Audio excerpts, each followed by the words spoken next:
A very good afternoon, dear colleagues. नमस्कार। नमस्कार। आप सभी का स्वयं प्रभा लाइव सेशन में स्वागत है।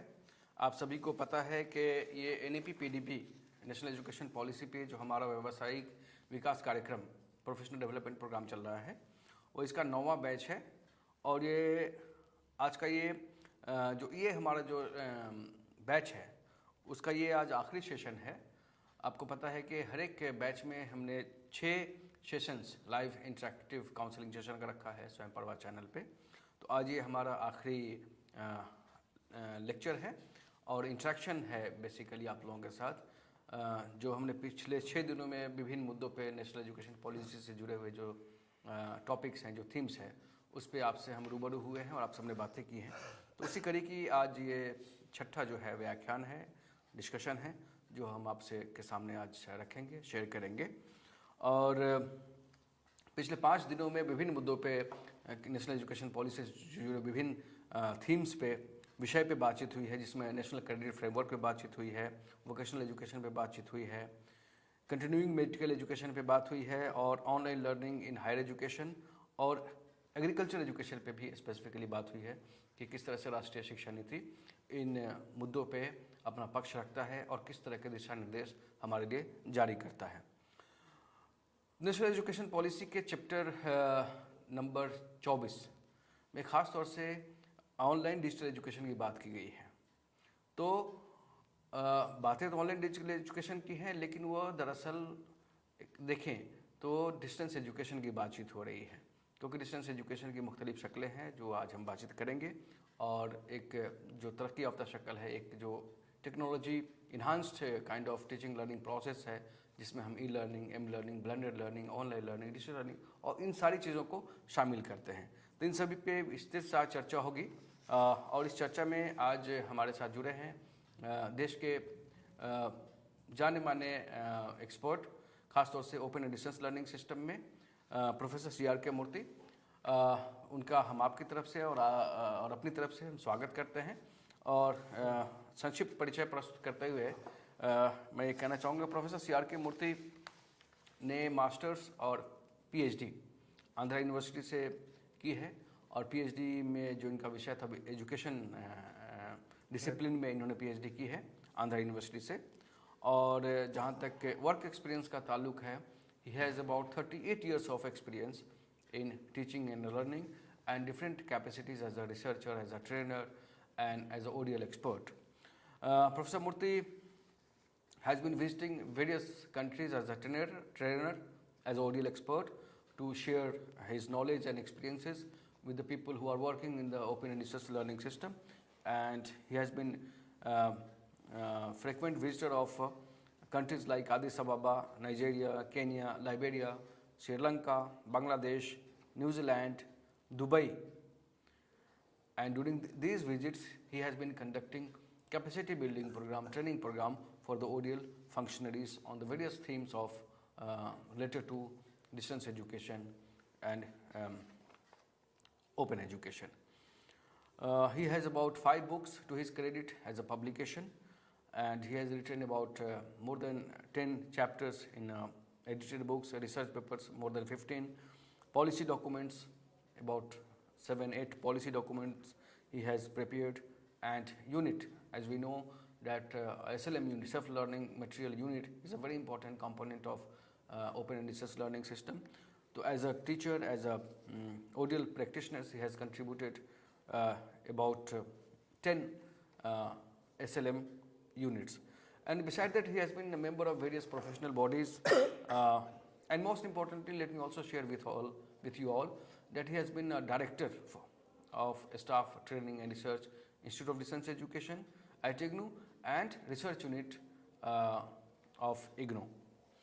And he has been members of All India Association of Education Technology, Indian Distance Education Association, and he has been part of general body of NIOS since 2019, and he is a court member of West Bengal University of Teachers Training, Education, Planning and Administration, Kolkata since 2018. So with these words, I welcome Professor C.R.K. Murthy, and let me also share with you all that in today's discussion, actually Professor Murthy will be presenting briefly at the beginning, and later on we shall be discussing various topics related to open distance education, digital education, what national education policy aspiring to see open distance learning system, how open distance learning relates itself to the new education policy, and what are the regulatory frameworks available to regulate and monitor the open distance learning system. And at the end of the presentation, we shall be discussing about the equivalence related issues which open distance learning system faces. So with these words, I welcome Professor Murthy again, and will request to sir, please start presentation, then we shall go. Thank you, Dr. Ali sir. Thank you very much for.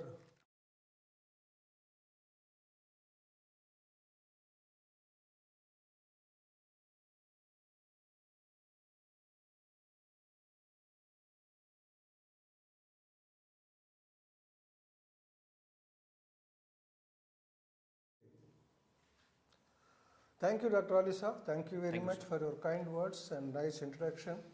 Yeah, I think it is a long journey as a trainer, as a ODL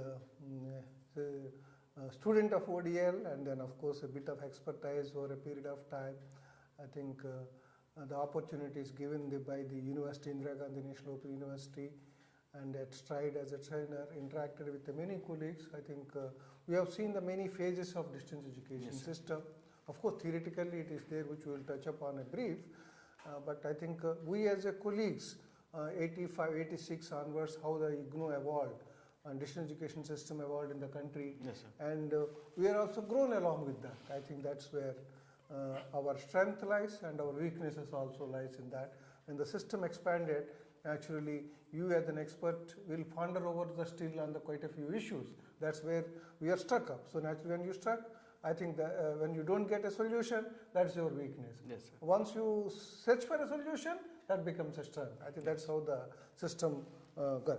As Dr. Ali briefly said about how we go about in this particular session, we have titled this as a NEP-2020 Distance and Online Education.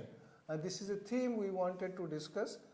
Though in the policy, there is no direct reference to the word distance and open distance learning, ODL, but quite a few principles explained, which we will talk about it. Quite a few concepts explained in the NEP 2020 are closely related to distance and ODL system. I think that's why we thought that the colleagues who are attending this NEP training, STP training, should, quite a few of them must be knowing it, what is distance education, but not many colleagues are knowing it. What is distance education, what is online education, what are the futures involved in these two modes of education, and what are the futures highlighted in NEP 2020. That we want to combine these things so that colleagues will get a clarity. I think naturally any colleagues who want to develop a programs in distance or online, follow the principles of NEP 2020. Naturally, once you have a basic understanding, it's easier to follow the principles of NEP 20. I think that is the basic objective of this particular session.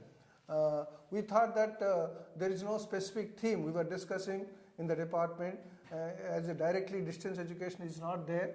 Why to go about the theme like this? But we are convinced that the principles which we are going to talk about highlighted in the NEP 2020 are integral part of distance education, and no expect in the world can say that these are not related.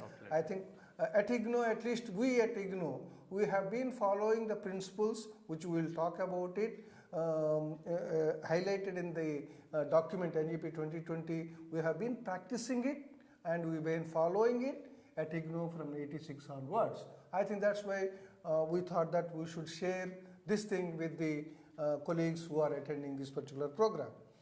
Let us, I think whether it is distance education, whether it is online education, I think still few more words. I will come back to this slide later. Go to the, distance education, one system, many names or many modes. Colleagues can see that. Correspondence education, many of you familiar with it. I think distance education, correspondence education, at least in Indian context, as you are aware, it was introduced in the year 1962 at University of Delhi as a school of correspondence institution. I think after that, with the in the evolution of correspondence education, along with the methods and the technology, I think the turning point at the world, in the world distance education history, is the establishment of UK Open University in the year 1969. I think then onwards, the correspondence words has become a bit not compatible with the methods and technologies followed. That's why the distance educators in the world decided, let us go call it as a distance education. I think, yeah, we are teaching at a distance, so in distance education. Of course, open education is a philosophy. I think a philosophy of flexibility, philosophy of facilitating the courses, combination, many things which we will talk about it. And then of course proximate education is a word coined by different countries. I think in India we don't use much of this one. The same is a mode of education representing, and computer mediated learning, computer aided learning, these are the terms where the technology is. We will talk about it when we are explaining, we will be explaining the levels of generations of distance education. We will talk. Virtual learning, I think it is a buzzword, latest all over the world. In India also, virtual learning. Of course, you all know that digital university is going to be established in India soon at the central level as a national digital university.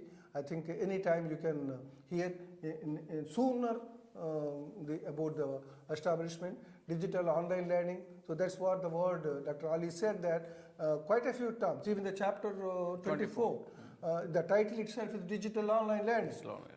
So through digitally online learning at a distance again, it is again it. And the e-learning is also e-content based learning, e-learning, and the blended learning, mixing of the quite a few modes what we discussed in this slide. So this is what I thought, many modes, and then the crux is that teaching at a distance. Go back to the previous slide. Sir आपने जो बात की साथियों, ये हम ये कह सकते हैं कि एक सिस्टम है जिसके विभिन्न नाम हैं। ये आप उसको डिजिटल एजुकेशन कह लीजिए, ऑनलाइन एजुकेशन कह लीजिए, एम लर्निंग कह लीजिए, proximate education, open education, core philosophy, core principles distance education का ही है। तो दूर शिक्षा ही उसकी जो है फिलॉसफी है, उसके नाम जो है अलग अलग हो सकते हैं। और सर ने एक और बात आपके साथ शेयर की कि ओपन, अगर हम बात करते हैं ओपन एंड डिस्टेंस की, distance is a mode and open is a philosophy. Openness is a philosophy, जिसमें हम जो जितनी लचक जो हम छात्रों को प्रदान करते हैं, या हमारे पढ़ने के तरीके में जो हम जिस लचक का मुजाहरा करते हैं, वो चीज़ें तमाम चीज़ें ओपननेस में आ जाती है ओपन में। और डिस्टेंस जो है या दूरस्थ जो है एक तरह से एक मेथड है या मोड है, और ओपन एक फिलॉसफी है। So we are clubbing that as Dr. Ali elaborated what I have started, mode of education and the philosophy. Openness is a philosophy. How you combine these two to deliver it effectively to the learner. I think that's what is the crux. So you see this slide, I think it talks about the 3 A's. What is it? Through all these modes what we just discussed in the previous slide, you can reach anyone, anywhere, and anytime. I think that's the one. Whether you use these 3, anyone, anywhere, anytime, in distance, in online, blended, and so philosophy remains the same. I think that's where. I think when you are talking about any time, you see the conventional universities, it cannot be any time. It cannot be. It is a fixed time. Yeah. एक time पे छात्र को जाकर के class attend करना है, उसके बाद उसको कोई टाइम नहीं मिलेगा। We cannot say that this philosophy of any time, anywhere cannot be used by the conventional universities to such an extent what we are using in the distance and online mode. That is what I want to make a distance. Let us see the other figure in the slide. What is that? Access. Yeah. Conventional universities have a limitation to reaching the unreached, or whatever you call it. Okay, maybe it is the university located in that particular city or surrounding places. It cannot be beyond. So naturally, that's what in the University Acts, whether it is enacted by the state legislature or enacted by the parliament, jurisdiction will be laid down for them. और sir jurisdiction की बात होती है और seats जो है limited होती limited seats. Conventional mode of education में आप प्रोफेशनल प्रोग्राम्स में जाइए खास तौर से तो कुछ ही सीट्स होती हैं जो छात्रों को उपलब्ध कराई जाती हैं, इससे ज़्यादा हम एडमिशन नहीं ले सकते। बिल्कुल। तो जब ये लिमिटेशन कहीं आप डाल देते हैं तो एक्सेसिबिलिटी एक तरह से वहाँ ब्लॉक हो जाती है। लेकिन ओपन डिस्टेंस एजुकेशन सिस्टम में जो हम फलसफा फॉलो करते हैं उसमें हम कोशिश करते हैं कि ज़्यादा से ज़्यादा छात्र, that's where the access to many people, जी, access to many regions, access to the unreachable places, that's what we talk. Equity, I think you are giving an opportunity to all the groups. all the group. I think that's where the marginalized groups or the disadvantaged groups, the women, the far-flung areas. So that's where equity, how can we reach through these modes of okay, conventional universities also try, but it has a limitation what you talked about it, and you talk about the equity through achieving through the conventional mode of education. Cost effectiveness की बात हो जाती है। Yeah, that's where the equity की जब हम बात करते हैं तो कम खर्चे में, कम फी में ज़्यादा से ज़्यादा लोगों तक जो है हम पहुंचते हैं। एक हमारा एक इक्विटी का जो एसेट है हमारे पास ओपन डिस्टेंस लर्निंग के पास, ये शिक्षा को जन जन तक पहुंचाने का जो है एक हमें मदद करता है इसमें। And the third component what is talking about is quality. तो लोग का एक आइडिया है भाई डिस्टेंस एजुकेशन में क्वालिटी नहीं होता है, तो this is the saying in 80s and the early 70s also when the correspondence institution started, there is a debate in the country. भाई ये तो डिग्री बांटने के लिए तो आपने किया। This not only to us we got it. When UK Open University was being established at that time in 69, the same dialogue we put Prime Minister of that at that point of time in the UK was posed with a question: do you want to distribute the degrees? So criticism is not only for us, criticism for any institution of the Open University, but I think Open Universities, particularly UK Open University, started in 69, IGNOU started in 85, and many state Open Universities came with the state, in the respective states, we have around 14, 15 state Open Universities. Now, we maintain that the quality which we give the material, the quality of instruction, the quality of teaching learning process, ultimately the product of quality is nowhere less than any average conventional institution produced. जी, इसीलिए sir आज आपको तो पता है आज हमने एक segment regulatory mechanism पे भी रखा है कि क्वालिटी को इंश्योर करने के लिए ओपन डिस्टेंस लर्निंग में किस तरह की मैकेनिज्म हमारे पास उपलब्ध है। सर इस पर बात करेंगे sir please. These are all important as a colleagues who are involved in conventional education. Tomorrow we are going to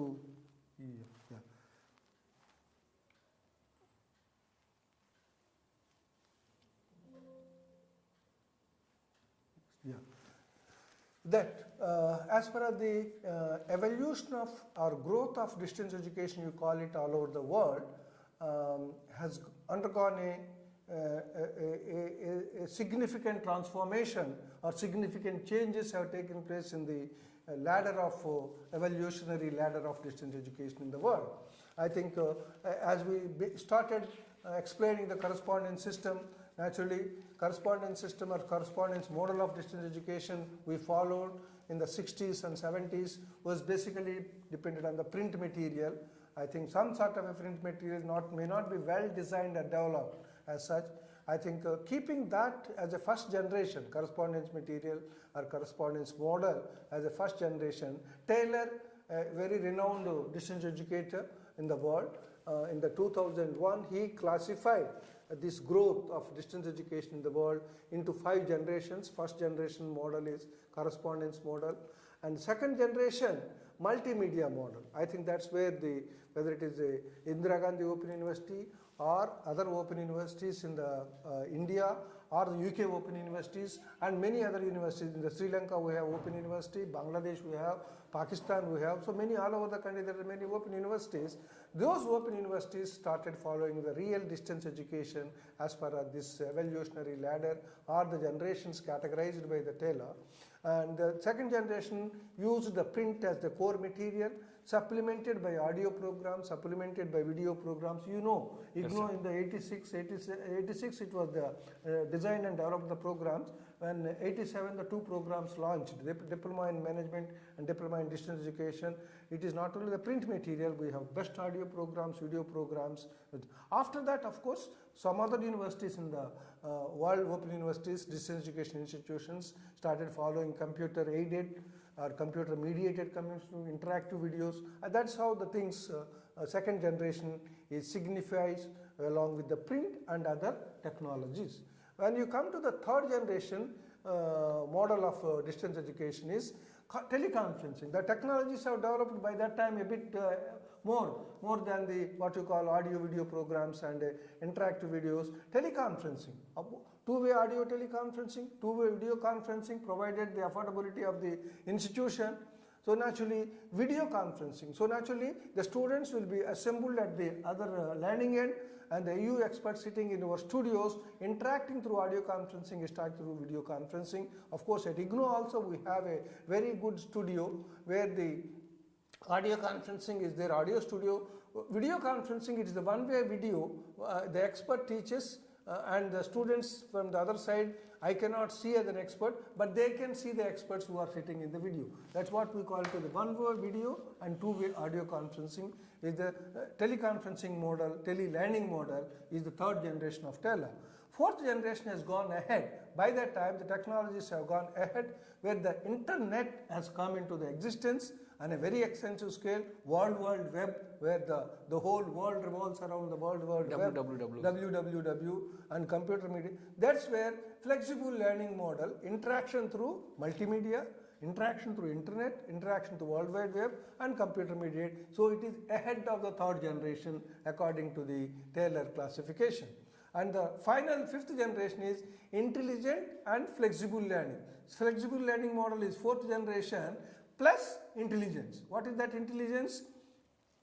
Intelligent model, otherwise the fourth generation Taylor termed it as a flexible learning, but the fifth generation he termed it as intelligent flexible learning. What is that intelligent flexible learning is nothing but where the automated response systems are built into this model. So a student is posing a query related to his studies, student posing a query related to his operations. Naturally, this model response to that student's query is automatically gone without the intervention of the teacher or the support. I think that's where the fifth gen. These are the broadly five generations. I think large extent distance education institutions all over the country come under these categories. तो sir अगर इस पर हम एक नज़र सरसरी नज़र डालें पांचों starting from first generation to fifth generation, तो इससे एक ओवरऑल इंप्रेशन ये निकल के आता है कि बेशक we are in the fifth generation, but जो बाकी के जनरेशन है ऐसा नहीं है जो चीज़ें जो फीचर्स थी first second third fourth generation में ख़त्म हो गई, ऐसा नहीं है, वो चीज़ें भी साथ साथ चल रही है। हुआ ये है कि the education system has become more flexible, interactive and accessible by using different kind of emerging media and technologies. So, as you rightly said, not that other models are ceased to exist. Yes, no. It is going parallel. Going parallelly. Suppose some less developed countries or less developed institutions where they don't have the technology to such an extent, maybe they are following the second generation. Maybe IGNOU is following between third and fourth generation. So that's how. So as your point is right that I think these are the parallel models are followed or used by different institutions in the country. I think that's how one has to see. I think so far Sir has presented some sort of background of open distance learning system, how it is got evolved, what kind of media and technologies have been playing its role in the different generations, and what are the different nomenclatures which are given to distance education system. System is one, but names are many.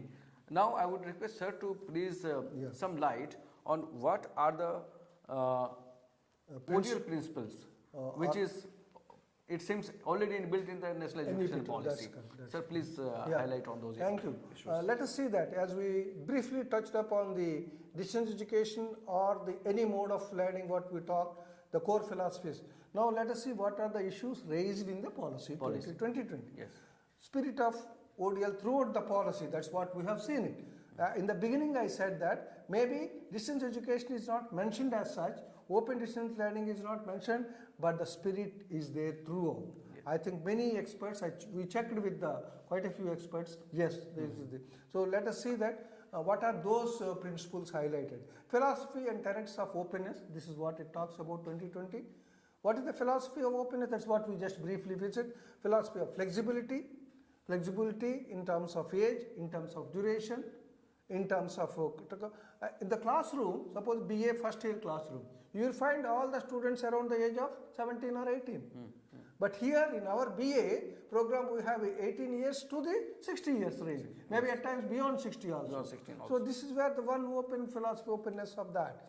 Flexibility and freedom of choice, yes, that's what we talked. I think even the NEP 2020, that's what he talks about, freedom of choice. That's what we have been following already. at IGNO. Yes. Suppose IGNO BDP program initial structure was core courses, elective courses, application oriented course. Under each section we have a certain number of courses. Students have given a choice to take out the courses out of his choice or her choice and then go for the study. So we have been following in that sense, and freedom of choice in selecting the courses. Technology intervention, yeah, that's what we have been talking about it. Yeah, NGP is telling why not to use the technology. I think IGNO, initially we used the what you call the low cost media, you can say, or the low end of technology, audio video program. From there we moved ahead with the audio conferencing is slightly ahead of audio program. Yes, yes. Teleconferencing, video conferencing ahead of that one. So that's how the technology interventions, now we have the you can go ahead now with the help of internet, with the help of online education. Yes, of course, having online interaction, online sessions, online live conferencing. And now this program itself yeah, is a virtual, through virtual mode we are offering them. So with using the technology, we have developed a so this is the best example for that. What you call the online education, you call it the virtual training, you call it a blended learning. We are having a chat session now, we are having interactive, so live session. So it's a blended, what we referred in the terms. And open learning is a philosophy, I have already talked. Basic aim of the whole spirit what NEP-20 is talking, the quality and forward-looking higher education system.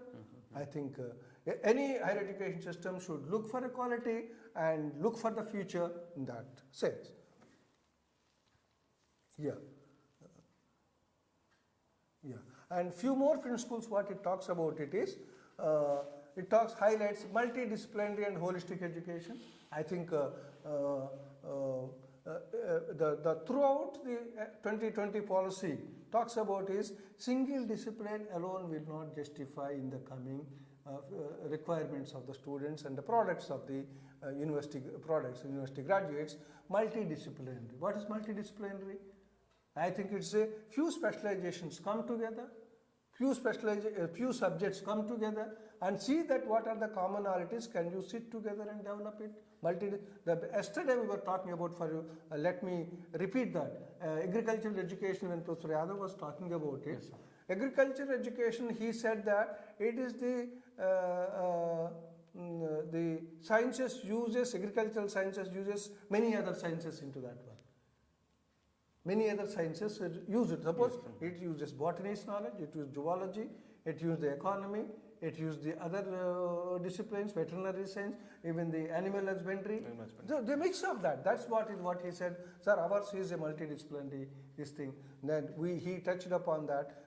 Holistic education has the whether it's a student is not only the theory based. It is a good human being with a skill component where the employment sector is looking for a complete holistic education. I think policy is highlighting that not only at the higher education level, even starting to the school education, should be holistic model of that. So that the person or student is not only the expert in his domain knowledge, but he is also having some sort of related skills and other skills where he or she can contribute in that particular sector in a more meaningful manner or meaningful way. Yeah, and the point of flexibility we have already talked, we will not touch much time to keeping the time factor. No hard separation between different areas of learning. The multidisciplinary is coming together the few specializations across the disciplines. That's where the no hard separation between different areas of learning is promotion of multilingualism. I think that's another important future of NEP 2020 is talking about. can't we use the many languages? India being a country with many languages. I think constitutionally recognized languages are itself are around 18 or 19 languages, and even many dialects are there. There are the few dialects where they don't have the script, but there are the few dialects other than the recognized language with the scripts. So multilingual country, I think, can we promote multilingualism? A student can learn on their own in their own mother tongue. I think not only at the school level, of course school level I learnt from my mother tongue only up to 10th class. After that, of course, when we move to the intermediate, that's a different. But can we use that language even for higher education is the focus of that one. और sir इसी direction में मेरे ख्याल से काम भी बहुत सारे इंस्टीट्यूशंस ने हायर एजुकेशन शुरू भी कर दिया है कि जो भारत के शेड्यूल लैंग्वेजेस हैं उसमें ख़ास तौर से जो भी हमारे जो प्रोग्राम्स हैं यूजी प्रोग्राम्स और पीजी प्रोग्राम्स, अब तो ये भी बात हो रही है कि जो प्रोफेशनल प्रोग्राम्स हैं एमबीबीएस और जैसे इंजीनियरिंग एंड टेक्नोलॉजी की, उनकी किताबों का भी अनुवाद किया जाए हिंदी में, उर्दू में, पंजाबी में, उड़िया में, तेलुगु में, तमिल में, इन जो शेड्यूल लैंग्वेजेस है यस उस पर काम चल रहा है।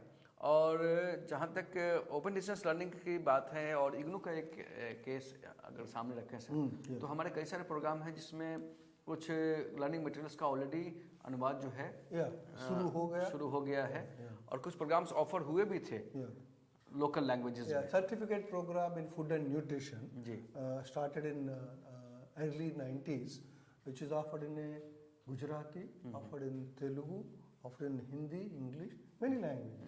So like that, few programs, though actually IGNO's mainly two mediums is largely representing is English medium and through Hindi we are project. But as you said that, by going for the multilingualism, certain programs or certificate level or diploma we are offering into the other languages. I think latest example our Honorable Vice Chancellor also quoted in the NEP session, the journalism program. Journalism program, I think with the colleagues' initiative, it is translated fully into Tamil.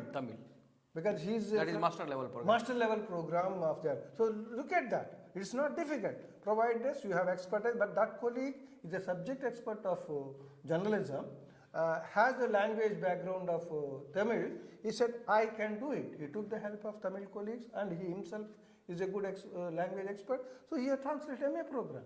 So now that MA program will be being offered or already started, Tamil MA journalism program in that. So that's where I think the policy is looking for that type of things. I think IGNO, we started it. I think many more will be in the pipeline to offer that. और ये मेरे ख्याल से हमारे शिक्षक बंधु अगर प्रयास करें इंस्टीट्यूशन लेवल पे या इंडिविजुअल लेवल पे कि जो एग्जिस्टिंग अंग्रेजी की जो किताबें हैं और तो डिमांड के अनुसार अगर उसका हम अनुवाद दूसरी भाषाओं में करें तो प्रयास करने में कुछ जाता नहीं है, उस मेरे ख्याल से सफल होगा क्योंकि मार्केट में अभी जो है लोकल लैंग्वेजेस में जो किताबें हैं उसकी कमी है और उस डिमांड को हम लोग पूरा कर सकते हैं। और दूसरी बात कि आज का जो माहौल बन रहा है पूरे दुनिया में और देश के अंदर एक से ज़्यादा लैंग्वेज जानने वालों की बहुत कमी है। बहुत सारी कंपनियां ऐसी हैं, बहुत सारे ऑर्गेनाइजेशंस ऐसे हैं जो ऐसे लोगों को जॉब में प्रेफरेंस देते हैं या उनको प्रेफर करते हैं जिनको एक से अधिक भाषाएं आती हैं। तो भारत एक हमारा देश जो है भाषाओं का देश है। यहाँ जितनी भाषाएं बोली जाती हैं दुनिया के किसी क्षेत्र में किसी स्ट्रेंथ और ये हमारी एक स्ट्रेंथ है। तो इस स्ट्रेंथ को हमें बरकरार भी रखना है और इसका हमें इस सिचुएशन को हमें एक्सप्लॉइट भी करना है, बढ़ावा भी देना है ताकि हमारे बच्चे देखिए हमारे यहाँ मदर लैंग्वेज तो सभी अलग अलग है सीखते हैं। मदर टंग तेलुगु है, हमारा उर्दू है, किसी का तमिल होगा, किसी का हिंदी होगा, किसी का कुछ और होगा। तो कहने का मतलब एक भाषा तो हम बाय बर्थ समझिए एक तरह से हम लोग बचपन सीख के आते हैं। अंग्रेजी सीखते हैं, दो भाषा तो हमारे ऐसे ही हो जाती है। तीसरी भाषा भी हमें सीखने में कोई एतराज़ नहीं, कोई हर्ज नहीं है और एक तरह से हमें ये हमारी एक स्ट्रेंथ है ताकि जो मल्टीनेशनल कंपनीज है, बड़ी बड़ी कंपनियां हैं, वो ऐसे लोगों को खोजती हैं जिनको एक से अधिक भाषाएं आती हैं। When you talked about the lingualism and then many bhashas, you take the best example of the IAS. IAS people who have been selected, recruited, training, and then postings. Their postings will be not only their home state. They have to opt. Yes. Depending on the availability. Suppose a North Indian from Bihar or Uttar Pradesh opting Tamil Nadu and Andhra. He doesn't know the language, but based on his option, he is given a language course. Yes. And I realized when I started interacting with people who are speaking in Telugu in a broken but communicating. So this is where, that's the best example. He has learned it because it's a professional requirement and a demand. If a colleague is placed in opted with IAS cadre colleagues, opted for Andhra, Tamil Nadu or Gujarat, anyway, they have to learn the local language. To introduce that cadre. To interact and with the people in a better way. People. This is what it. I think when that is possible, I think it can be possible in the education sector. Yeah, of course. And then of course the last principle is regular formative assessment of learning. Yeah, I think that's where we highlight in the distance system. Assessment should be in the formal stages, in the beginning stages. It's not only the one-time assessment at the end of it.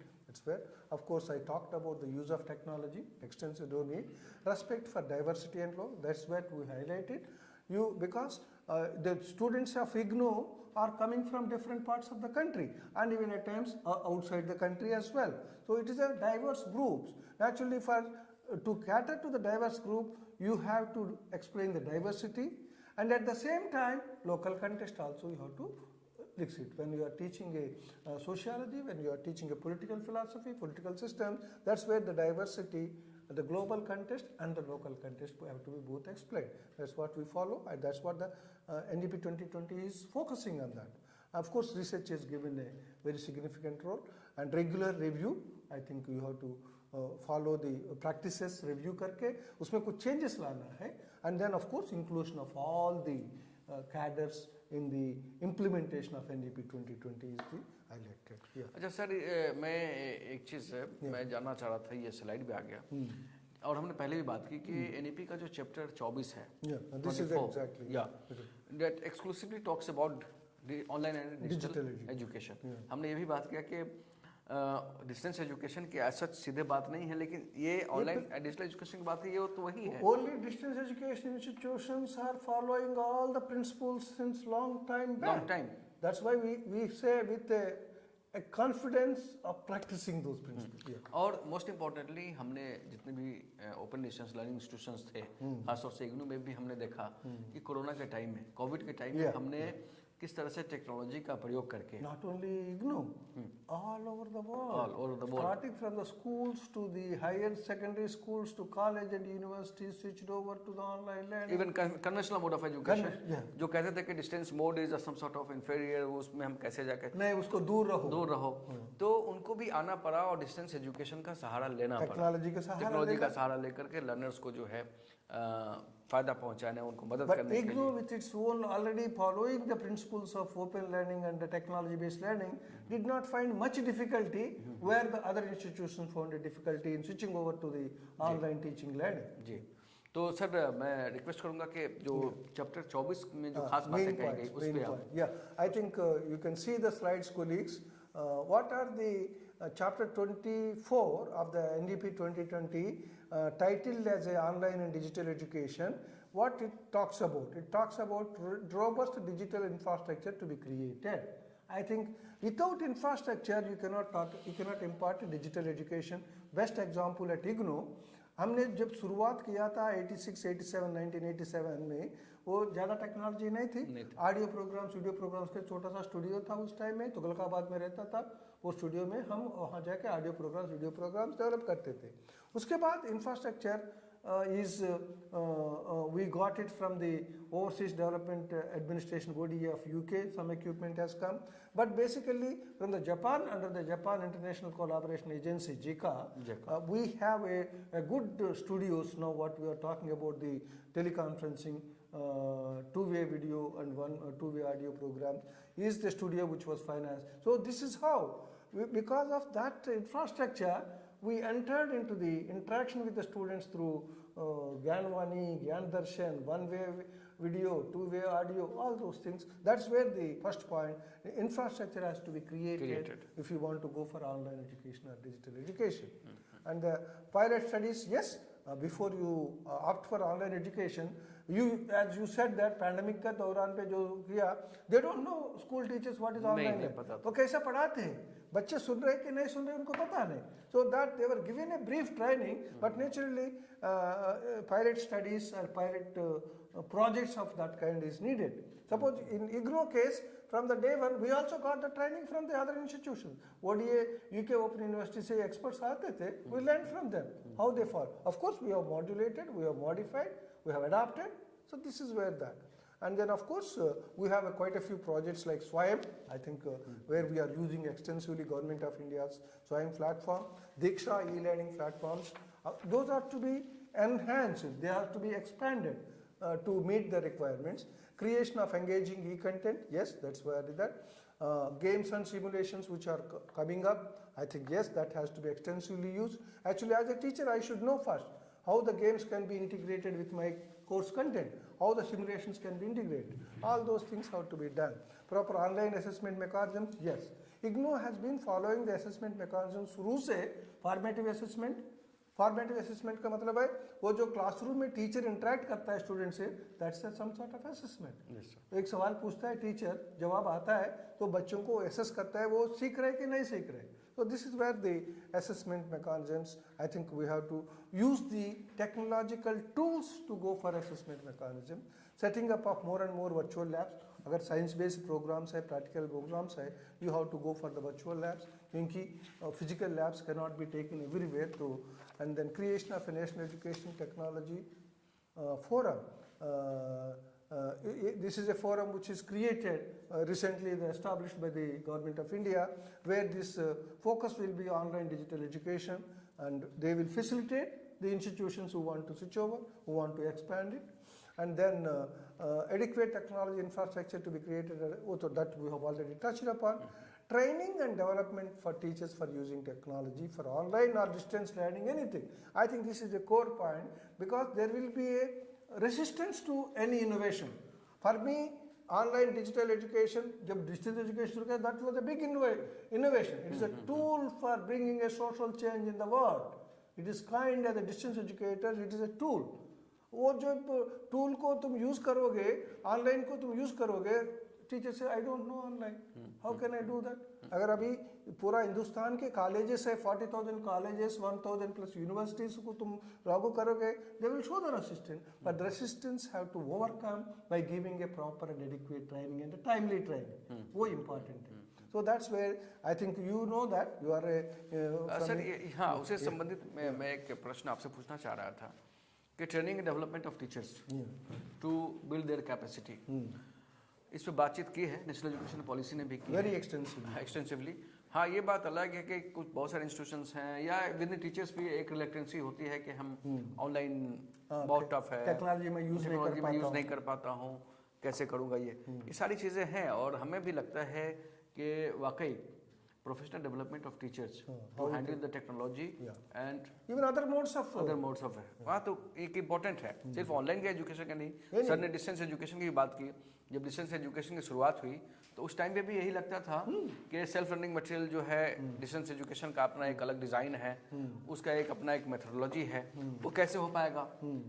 जो ज़्यादातर teachers थे सब conventional mode के थे, text materials लिखते थे, text books लिखते थे, तो उनको सेल्फ लर्निंग फॉर्म में लिखना. Let me put it in IGNOU context में. हमने इग्नो में कैसा उसको ट्रेनिंग को, I think the founder vice chancellor and the UK को कंपेयर करोगे, यूके ओपन यूनिवर्सिटी को, UK Open University 69, they thought that हम टीचर्स कन्वेंशनल, उनका भी कन्वेंशनल सिस्टम से टीचर्स आए ओपन यूनिवर्सिटी में. दे सेड दैट उनको क्या ट्रेनिंग देके, they are already experts. They said let them learn on the job, yes sir, trial and error. तो वो डिस्टेंस मेथड में प्रोग्राम शुरू करेगा, trial. But IGNOU studied that model and they said no, we will not go for the trial and error method, we will train the teachers who are entering into IGNOU. उस time में division of distance education शुरू हो गया था इग्नो में. I think now after that 1993 it is renamed as a STRIDE, staff training, where you and me are a faculty. हाँ, STRIDE की sir आपने बात की, तो एक प्रश्न यहाँ पे ये भी उठता है कि जब ऑनलाइन एजुकेशन, डिजिटल एजुकेशन और ओडियल एज अ होल में स्टाफ डेवलपमेंट की बात जब करते हैं, So in this context where distance education is exclusively NEP exclusively talking about training and development of teachers, STRIDE Staff Training and Research Institute का क्या role हो सकता है to develop teachers who are working in the I think it's a ODL very system? important point. आपने training को highlight भी किया है. You wanted to discuss that. Maybe time is a factor. We'll briefly touch upon. As I said that distance education के our own colleagues coming from different disciplines, from different conventional institutions को day one से before they start designing the programs in respective discipline, they are trained, exposed to the distance education methodologies. Briefly, by ये distance education है, ये इसमें programme ऐसा design किया जाता है, इसको प्रिंट मटेरियल ऐसा बनाना है, प्रिंट के साथ टेक्नोलॉजी ऐसा जोड़ना है. This is a training which help to producing the good programs. अभी जो इग्नो का नेम है, is the strength is the print material, audio video programs, क्योंकि वो suppose economics professor who have come from a different university not expert of distance education, but the providing that brief training initially helped. In the same way, suppose these principles of openness and all this NEP 2020 highlighting, अगर उसको हम सच में लागू करना है extensively all over the country, there is no alternative, उसको training की जरूरी है. ट्रेनिंग कौन देगा? इतना बड़ा देश में 40,000 colleges and 1,000 universities and 15 lakh teachers. वो 15 लाख टीचर्स का ही जो एग्जाम्पल ले लीजिए आप, ये 15 लाख का टीचर्स का NEP 2020 के ऊपर एक्सपोज कर दे. That what we are doing it. ये प्रोजेक्ट है, ministry of education has, government of India has visualise that by NEP के 2020 के ऊपर टीचर्स को अवगाहना कैसा मिलेगा, वो ट्रेनिंग कौन देगा? तो क्लासरूम में बुला कर ट्रेनिंग दे, वर्चुअल ट्रेनिंग में. I think IGNOU got that opportunity through Ministry of Education, and of course as a training institute IGNOU has asked the stride to visualise this. That's how we have visualised it. Training. This is the 9th batch which we are doing it, and there will be few more batches. And most importantly, sir, Staff Training and Research Institute of Education, STRIDE, now has got the recognition of UGC. That's correct. Yeah. That's correct. Earlier, of course, we followed all the UGC principles in offering the training for the academic staff colleges. We are doing it, but naturally, वो बाहर का teacher जब आते थे इग्नो वाला तो वही no problem. We are our own training, we are giving it and it's equated when you are promotion and other this thing. जो बाहर का टीचर को सर ये UGC का मान्यता मिली, but of course we have been in touch with UGC. They gave a equivalence. Suppose PG diploma in distance education programme is equivalent to 2 refresher programs. It is long back. A PG diploma in higher education of the School of Education program got the long back through UGC equivalent to 2 refresher. This is how the manyata to thi. Lekin on all the programs across, you rightly said, now STRIDE has recently, we are happy to inform, got the UGC HRDC equivalence recognition. So STRIDE is equivalent to any HRDC center of the UGC, which are all over the country in various universities. हमें ये मान्यता मिली है. But actually, I think with this help, even to give the training for the technology use, online design, blended learning program design, I think we should go, and colleagues should know that. Tomorrow if the institution want to know, भाई हम blended learning program में, online program में कहाँ से training ले सकते हैं, I think IGNO, they can look forward for the IGNO. Yes. Dear colleagues, now we will go on a very short break, and when we will come back, we will discuss the remaining topic. Thank you.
Welcome back साथियों। जैसा कि हमारा ये स्वयं पर्व live का एक pattern है कि हम नॉर्मली इसको दो पार्ट में डिवाइड करते हैं। आज का फॉर्मेट हमने थोड़ा सा अलग रखा है। तो मैं तो सर से प्रश्न पूछ रहा हूँ और आपके भी जो प्रश्न यहाँ आ रहे हैं उस पर भी हमारी नज़र है।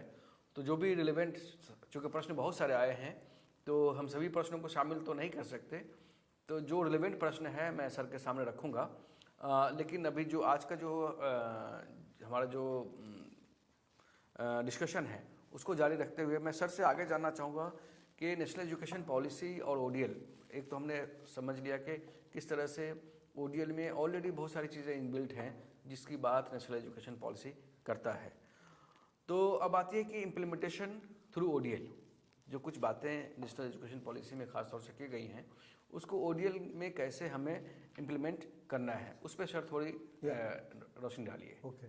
I think we have already touched here and there, but maybe to put the issues in a perspective, जो principles NEP-20 highlighted, multiple entry, multiple exit, modularity, उसके लिए मैं एक एग्जांपल देना चाहता हूँ इग्नो से ही। Suppose our two programs which we launched in 1987, Diploma in Management, Diploma in Distance Education. These are two diplomas. Let us take the example of Diploma in Management. Diploma in Management launched by the School of Management Studies of IGNO. जो diploma एक साल का diploma बच्चे करेंगे और exit हो जाएंगे, they are free to exit. वो उसको डिप्लोमा इन मैनेजमेंट कह के वो सर्टिफिकेट लेके चले जा सकता था। But other students who want to continue diploma in management के बाद एडवांस डिप्लोमा कंटिन्यू करते थे। जो लोग चाहते तो छोड़ के चले गए। एंड एडीए एडवांस डिप्लोमा के बाद पोस्ट ग्रेजुएट डिप्लोमा होता था। ऐसे दो students who have completed all the diplomas will be awarded a master of business administration and BA degree. जो बच्चे चले गए and after 2 years they want to come back and re-entry लेके, so diploma से फिर advance diploma में entry कर सकते। So this is where what we call the multiple entry multiple exit और मॉड्यूलरिटी का जो स्ट्रक्चर है इग्नो से उसी टाइम से हमने फॉलो किया था। And even the example, another example है diploma in distance education, where STRIDE offers that as a part of PG diploma in distance diploma in distance education शुरुआत है। उसके बाद PG diploma किया, उसके बाद हमने MA in distance education किया है।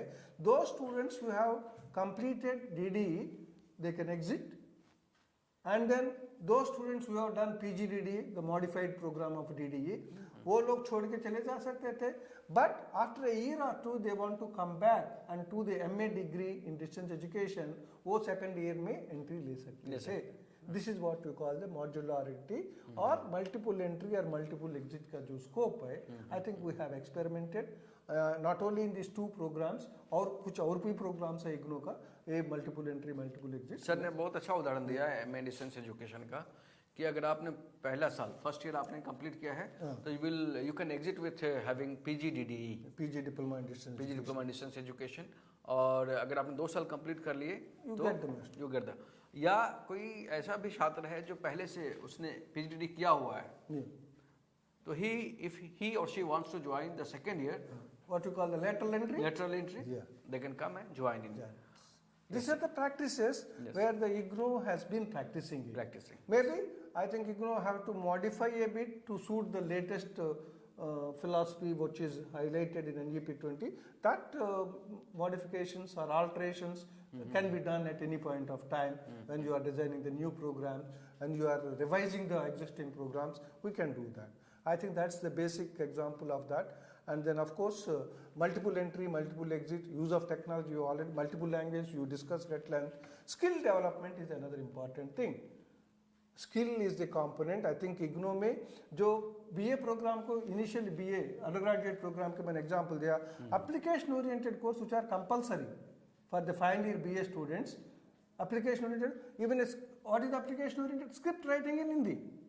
For the Hindi feature TV के लिए, audio, radio के लिए, that's application oriented. Because I am not a professional script writer, लेकिन वो certificate program वो application oriented लेते हैं, वो script writing ऐसा बहुत सारा application oriented course develop किया गया. So that's where the skill development is possible. Only thing is you have to visualize it. Not only in that, now the emphasis in the new education policy is what extent you have to incorporate the skill. And I think the world, the employer is looking for pure theory is not acceptable to us. Your graduate may be expert. I think कभी-कभी लोग कहते हैं हमारा technical education is so strong. Our IITians are ruling the world with various capacities. Yes, sir. But लेकिन average graduate of engineering देखो, he has a good theory. But can you open your car and do a small repair? जी This is the gap. Sir एक प्रश्न आ रहा है कि multidisciplinary education की आपने बात की है ना, तो in ODL context how we can go about it through ODL while offering the Yeah, I think we have a school of interdisciplinary and transdisciplinary studies, and even the undergraduate program is the best example of multidisciplinary program. We have the n number of courses contributed by various disciplines to that one. So now by following the NGP principle, जब उस student ने जो history लिया, मैंने history के साथ साथ physics ले सकते हैं कि नहीं ले सकते, that is what it is talking about. History के साथ कंप्यूटर साइंस ले सकते हैं कि नहीं ले सकते, हिस्ट्री के साथ मैथ अभी तो नहीं है एग्जिस्टिंग में, हिस्ट्री वाला मैथ्स को नहीं ले सकते, लेकिन now that is focus is it is the bonus is on the student. If student is interested, I can do history along with the computer science and the mathematics, why not. इसका मतलब sir मैं जो impression इससे ले रहा हूँ कि आप डिफरेंट सब्जेक्ट्स रख सकते हैं, but if a student want to pursue honours degree in a particular area, in that situation what is going to be distribution of credit?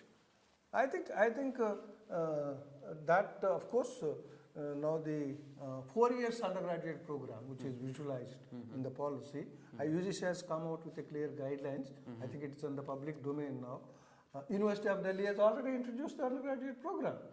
उसमें ये सारा चीज लाए, including that what is the skill based courses, what is the component, various components, very clearly highlighted that. I think that way you have to think it over.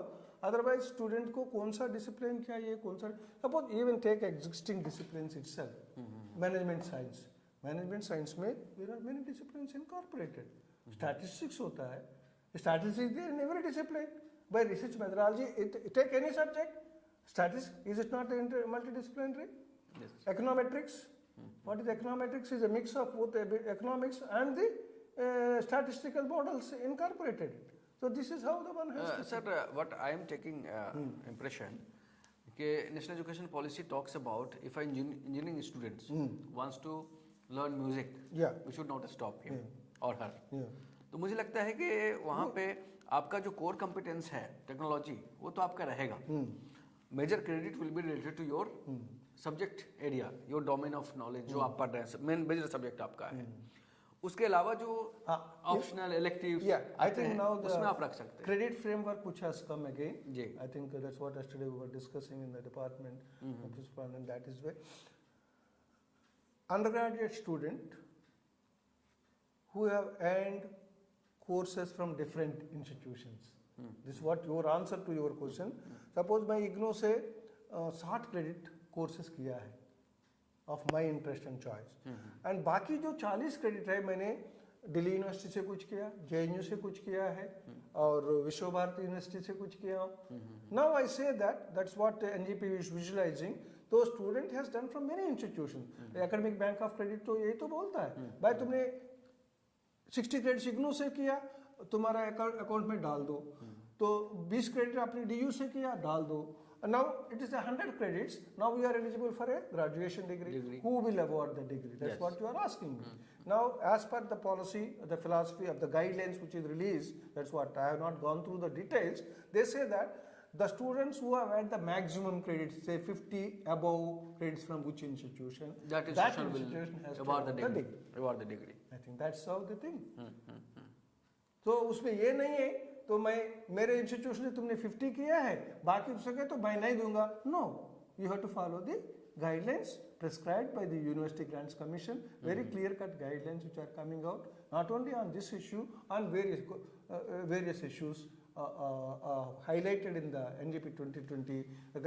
Few guidelines are yet to come, but the guidelines have to be studied by each institution. and they have to accept it. I don't think you cannot say that I will not accept it. वो नहीं हो सकता. हमारे पास समय बहुत कम है, कुछ question और कुछ क्वेश्चन जो है जो आए हैं वो हम शामिल करते हैं. हम लोग तो रेगुलेटरी मैकेनिज्म है उस पर भी आप बात करना चाह रहे थे. Maybe we will spend a few minutes on the regulatory mechanism. हाँ, तो सर जो डिस्टेंस एजुकेशन का रेगुलेटरी मैकेनिज्म कौन है आप लोग पूछ सकते हैं.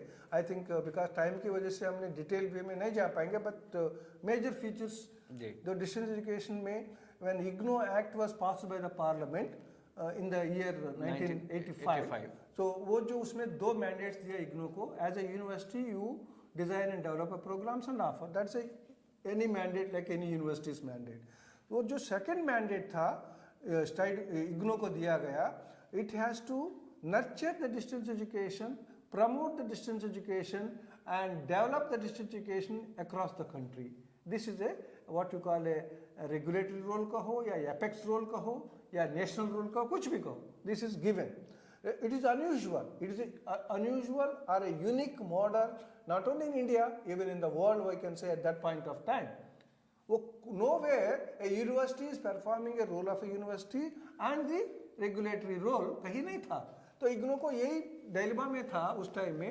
As a university we started programmes in 87, जनवरी 87 में लॉन्च किए थे. लेकिन ये रोल कैसा करना है, we don't have experience of that kind. So that negotiations with the Ministry of Education then and the University Grants Commission and other regulatory bodies, so they kind Distance Education Council, that's what is under section 1670 of the IGNO Act. So Distance Education Council created at IGNO under the IGNO Act, chaired by the Vice Chancellor of IGNO as the chair of the council, is responsible for mandating the carrying out the role, second role given to the IGNO. जो 91 से फिर हमने ये role follow करना था, developed guidelines like regulator and then काफ़ी distance education institution को बढ़ावा दिया, गाइडेंस दिया. आई थिंक ओपन यूनिवर्सिटीज़ को एस्टैब्लिश किया with the guidance of IGNOU. तो वो रोल है 91 से हमने ऑलमोस्ट 2012 तक हमने परफॉर्म कर रहे थे. 2012 में मेरे ख्याल से डिस्टेंस एजुकेशन ब्यूरो वो एक्चुअली उसमें there is a debate why IGNOU should perform this role as IGNOU as a player, how it can as a, वो जो कहावत होते थे हम जब भी जाते थे इंस्टीट्यूशन वेरियस इंस्टीट्यूशन, बोलते आप तो प्लेयर है, आप how can you be umpire also. A player cannot do so that to communicating the criticism, but taking all these into consideration, ये जो रोल देखो परफॉर्म कर रहा था इग्नो में, that is given to University Grants Commission, Distance Education Bureau को दिया गया. So now Distance Education Bureau is coming out with the guidelines from time to time and then regulating the. Sir, since the time is very limited, I will request you to please highlight some aspects of ODL regulations. So that's what I am touching. जो DEB ने, it came out the UGC university grants का open and distance learning regulation. By open distance programme किसी university में करना है तो कैसे करोगे, वो 2017 का गाइडलाइंस है. Any institution can look at it clearly कैसा करना है क्या नहीं करना है. उसके बाद UGC has come out with regulations of online program का बढ़ावा दे रहे थे, तो उसका गाइडलाइंस है 2018 में. सो 17 में डिस्टेंस एजुकेशन गाइडलाइंस, 18 में. लेकिन बाद में सोचा है भाई दोनों में कुछ सिमिलरिटीज है तो उसको दोनों मर्ज करके 2020 में ओडीएल प्रोग्राम्स ऑनलाइन प्रोग्राम्स का कंबाइंड रेगुलेशंस. उसके बाद कुछ अमेंडमेंट्स है, वो अमेंडमेंट ओडीएल का जो हमारा रेगुलेशंस है 2017 का और ऑनलाइन का जो रेगुलेशंस है 2018 का, दोनों को मर्ज करने के बाद 2020 में ये this is the latest regulations उसका अमेंडमेंट चल रहा है. May be with major amendments, I think I understand अभी 22 तो हो ही गया, 2023 में that new guidelines, combined guidelines with a lot of modifications will come in 23. I think this is how now the Distance Education Bureau of IGNO, of University Grants Commission is responsible for regulatory role of distance and online program. I think तो हमारे शिक्षक बंधु जो खास तौर से distance education से जुड़े हुए हैं, उनके लिए जो एक जो मार्गदर्शक जो हमारा रेगुलेशंस है, रेगुलेटरी फ्रेमवर्क है distance education bureau university grants commission का, that is UGC ODL programmes and public domain में है. ये एक तरह से गाइडिंग प्रिंसिपल्स है कि how institutions you can not violate, that has to be followed. जल्दी जल्दी हम कुछ प्रश्न ले लेते हैं. डॉक्टर हैदर अली साहब ने प्रश्न किया है बिहार से कि how disadvantage group students can be benefited with the distance education with less resources they have. Haider साहब, ये तो बहुत सरल है समझना कि डिस्टेंस एजुकेशन में जो फ़ी का स्ट्रक्चर होता है हर एक इंस्टीट्यूशन से आप देख लें, खासतौर से पब्लिक फंडेड इंस्टीट्यूशंस का, मैं प्राइवेट की बात नहीं कर रहा, तो वहाँ पे देखेंगे कि काफ़ी कम फ़ी रखे गए हैं स्टूडेंट्स के लिए, काफ़ी मिनिमम। और एक और मैं इग्नू का जहाँ तक प्रोविज़न है मैं आपको बता दूँ कि Indira Gandhi national open University में जो सोशली बैकवर्ड ग्रुप से जो बच्चे आते हैं, खासतौर से शेड्यूल कास्ट और शेड्यूल ट्राइब, उनके लिए फ़ी रीइंबर्समेंट का भी रिस्पेक्टिव गवर्नमेंट, तो काफ़ी स्टेट गवर्नमेंट से प्रोविजन दिया है। हाँ, तो वहाँ फ़ी भी रीइंबर्समेंट हो जाते हैं। और ऑडियो वीडियो मटेरियल्स जो हम जो टेली कॉन्फ्रेंसिंग करते हैं या फिर इंटरेक्टिव वीडियो काउंसलिंग करते हैं, face to face counselling at the study centre, face to face counselling, तो उनको कहीं दूर दराज कहीं कॉलेज में किसी सिटी में जाने की ज़रूरत नहीं है। जहाँ उनका स्टडी सेंटर है वहाँ जा कर के छुट्टियों के दिनों में बहुत सारे बच्चे हमारे काम करने वाले हैं, महिलाएं हैं जो घरों में काम करती हैं, गृहिणी हैं या ऑफिस में कॉर्पोरेट सेक्टर में काम करती हैं, तो जब उनका समय मिलता है अपने अनुसार वो काम कर लेते हैं। तो कहने का मतलब है कि जो डिस्टेंस एजुकेशन का एक फ़लसफ़ा है उसका है ही रीचिंग टू अनरीच्ड, जहाँ पे कोई नहीं पहुँचा वहाँ पे हम पहुँचने का प्रयास करते हैं। और इग्नू एक ऐसा उदाहरण है जिसका हमने एक बताया कि हमारे जो प्रोग्राम्स हैं कम से कम मिनिमम फीस में जो है हमारे प्रोग्राम्स जो हैं बच्चों को उपलब्ध हैं। एक प्रश्न है सर,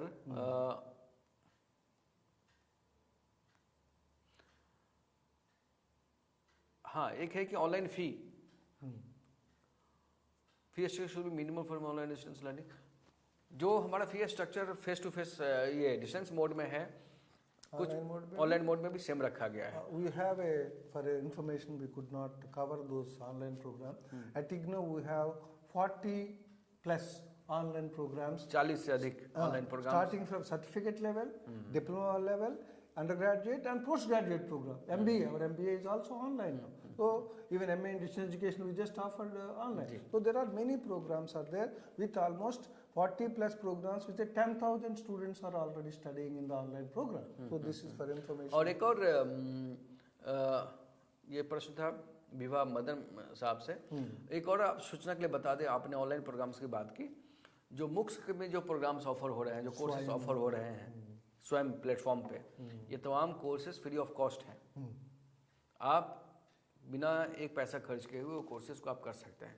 हाँ, पैसे तभी देने हैं जब आप उससे सर्टिफिकेशन या एग्जामिनेशन में अपेयर होकर के सर्टिफिकेशन उसका चाहते हैं, डिग्री चाहते हैं। नॉलेज तो वैसा पा लीजिए। हाँ। तो कहने का मतलब यह है कि स्वयं प्लेटफॉर्म पे आपको free of cost courses available है। इससे ज़्यादा बच्चों के लिए जो है, गरीब बच्चों के लिए खास तौर से अच्छा प्रावधान क्या हो सकता है? हाँ, उनका सर्टिफिकेशन चाहिए, लेकिन नॉमिनल फ़ी है जो आपको सिर्फ एग्जामिनेशन फ़ी के तौर पे पे करना है, बाकी किसी भी चीज़ के लिए आपको पे कुछ बच्चे पे करके सर्टिफिकेट ले रहे हैं स्वयं कोर्सेज में भी। जी। और सर एक प्रश्न है कि शॉर्टेज ऑफ टीचर्स की, कुछ हमारे साथी हाँ बिल्कुल राकेश कुमार जी बात कर रहे हैं कि आई विल एड्रेस दैट। भाई जो कन्वेंशनल इंस्टीट्यूट्स में दूर दराज कॉलेजेस हो, यूनिवर्सिटीज में shortage of teachers, best example is जो सेंट्रल यूनिवर्सिटीज है और रिमोट एरियाज में वहाँ पे भी फैकल्टी कमी महसूस हो रहा है। तो naturally what is the best way to that? तो हम सोचते तो decades passes away just like that. I think that's where the shortage of teachers. अगर आपको रिसोर्सेस है, आपने गवर्नमेंट ने, स्टेट गवर्नमेंट में आपको बढ़ावा दिया तो करो, नहीं तो only alternative in front of institution is go for the distance and online programs with the minimum staff. So core staff है, but for teaching a conventional class you need a discipline में कम से कम 10 faculty चाहिए। तो आपको 10 faculty में 2 ही लोग हैं, तो 8 लोग नहीं है, तो 2 का क्या कर सकते हैं, क्या नहीं कर सकते। But these 2 people adding another 2, can you think of a distance program? Can you think of an online program? Can you think of a whatever the modes we explained? Yes. That's Dear colleagues, we have a lot of questions coming up from your side, but we are also having our limitations. We are completely out of time, so we will have to stop here. On behalf of myself and on behalf of all of you, मैं धन्यवाद ज्ञापन करना चाहता हूँ professor C.R.K मूर्ति साहब का, जिन्होंने आज हमारे साथ अपना कीमती समय निकाला और आपके साथ इंटरेक्ट किया नेशनल एजुकेशन पॉलिसी से जुड़े विभिन्न मुद्दों पे। और एक अनाउंसमेंट जाते जाते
Welcome learners. Today we are going to talk about the perspectives relating to multidisciplinary education and also how it is going to affect our learning space. So if we wish to pursue excellence in research with global and social impact, excellence in outcome-based education for globally competent graduates, excellence in professional services and social engagement, excellence in management for sustainable organization, we need to go for holistic education, and also new education policy talks about the same. So you can see these are the numbers which are still being pursued. We are going to make statutory changes for curriculum design, especially for learning outcome based framework. The faculty development programs are being strengthened, and we are going to put in place the assessment and accreditation of all the programs, all the institutions, so that the robust mechanism is put in place for formative assessment, for getting this credit bank strengthened, lifelong learning opportunity can be provided, and also learning outcome based accreditation can be put in place. That is what this policy aims at. Saying holistic development of a student on cognitive framework and also on conceptual parameters in a country that has large number of learners, we have to have technology and innovation. Unless otherwise, the student's holistic development is ensured by recognizing or identifying the unique capability of each student. We should not have any separation between vocational and academics, the general education. We have to emphasize more on conceptual understanding. To reach out a large number of students in the country, we have to use technology extensively, and post-COVID, this is one such possibility in which we can think of scaling it up. The learning environment should also be flexible because learning, relearning, or sometimes we can say that skilling, upskilling, reskilling, unskilling, these are required because the employability depends on different kind of evolving structure which is coming up in terms of Industry 4.0, and for that the critical thinking and creativity is considered to be the topmost for higher education institutions.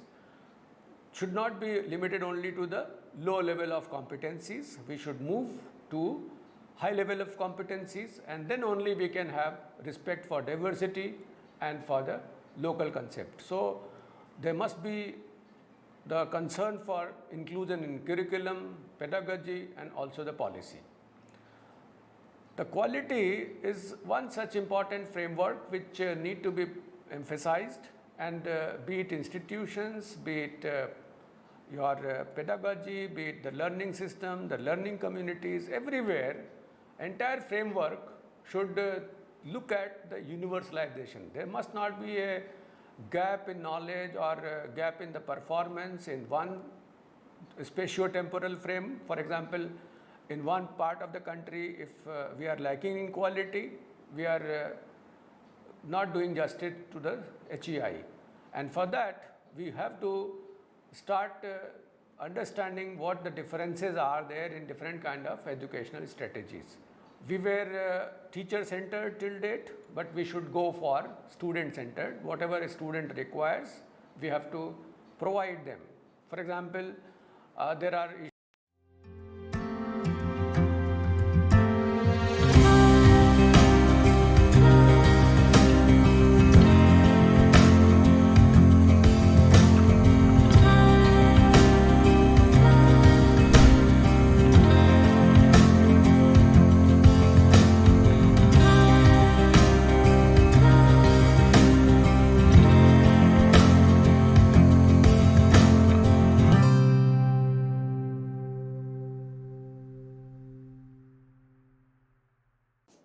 Dear colleagues, I am so happy to be talking to university teachers.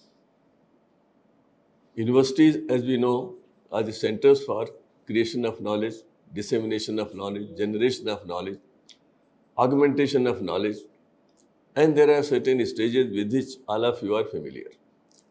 We are at this stage for the last 2 years we have been discussing the National Education Policy 2020. After about 37 years, a policy has come in the sector of education, and all of us, in fact, have eagerly awaited its arrival. Several of us have in one way or the other contributed its development and finalization. We have now the strength of this policy consists in terms of the analysis of experience that we have conducted, the experiences that we have gained in the post-independence period. They have all of them have been put into this making of this policy. And therefore, for the first time, we have a lot of things that we could discuss here in this particular interaction about teachers. I recall a statement made by Gunnar Vedel in his famous treatise, The Asian Drama. It was published in 1968 or 70 and was received world over. They discussed what would be the shape of progress and development in the newly independent countries. He focused on Asian countries. He has mentioned that teacher education institutions, teacher preparation institutions or organizations are the power plants of quality for these countries. See the focus. It meant that every ideology of progress and development, every plan and project of progress of development will depend upon how competent, committed, and performing your teachers are. Which means, how do you prepare your teachers? How a nation prepares its teachers, and how the teachers in turn prepare the nation, the new generation, the generations ahead. So he said, these are the power plants, wherever you prepare your teachers. And I would like all of us to comprehend that we are not talking only of school teachers, teachers at every stage. If teacher education institutions are doing their job, then these teacher educators have to be the best of the well-equipped persons in their professional fields. They will prepare good teachers, and when good teachers go to school, they will prepare good products. When they go to universities, they will focus on creation of knowledge and generation of knowledge and new knowledge, assimilation of knowledge. They will also develop analytical capacities, how a new change is to be interpreted and how it is to be utilized, if at all it is to be utilized. It is also worth remembering that every change is not worth being accepted as such. Change is everywhere, but progress is not everywhere. What we need is change with progress. And this is the basis of this policy. And the whole policy's implementation will depend upon teachers. And I will repeat this several times during this interaction. You see, I remember when I entered the university in the 6th and 5th decade of the last century, there was hardly any provision for orientation of university teachers. We learned from our senior teachers. The numbers, as all of you know, were very small of the universities, but reputations were very high. The credibility was very high. The reputation of individual teachers, university departments was very high, because what we observed was the level of commitment, competence, and a desire to grow regularly. The growing up was very important. Now, at this stage, let me tell you that I would like to refer to the policy rather indirectly in several occasions. We'll come to some of the direct quotations from the policy also. But I have before me a book which was written in 1932, and the title was Remakers of Mankind.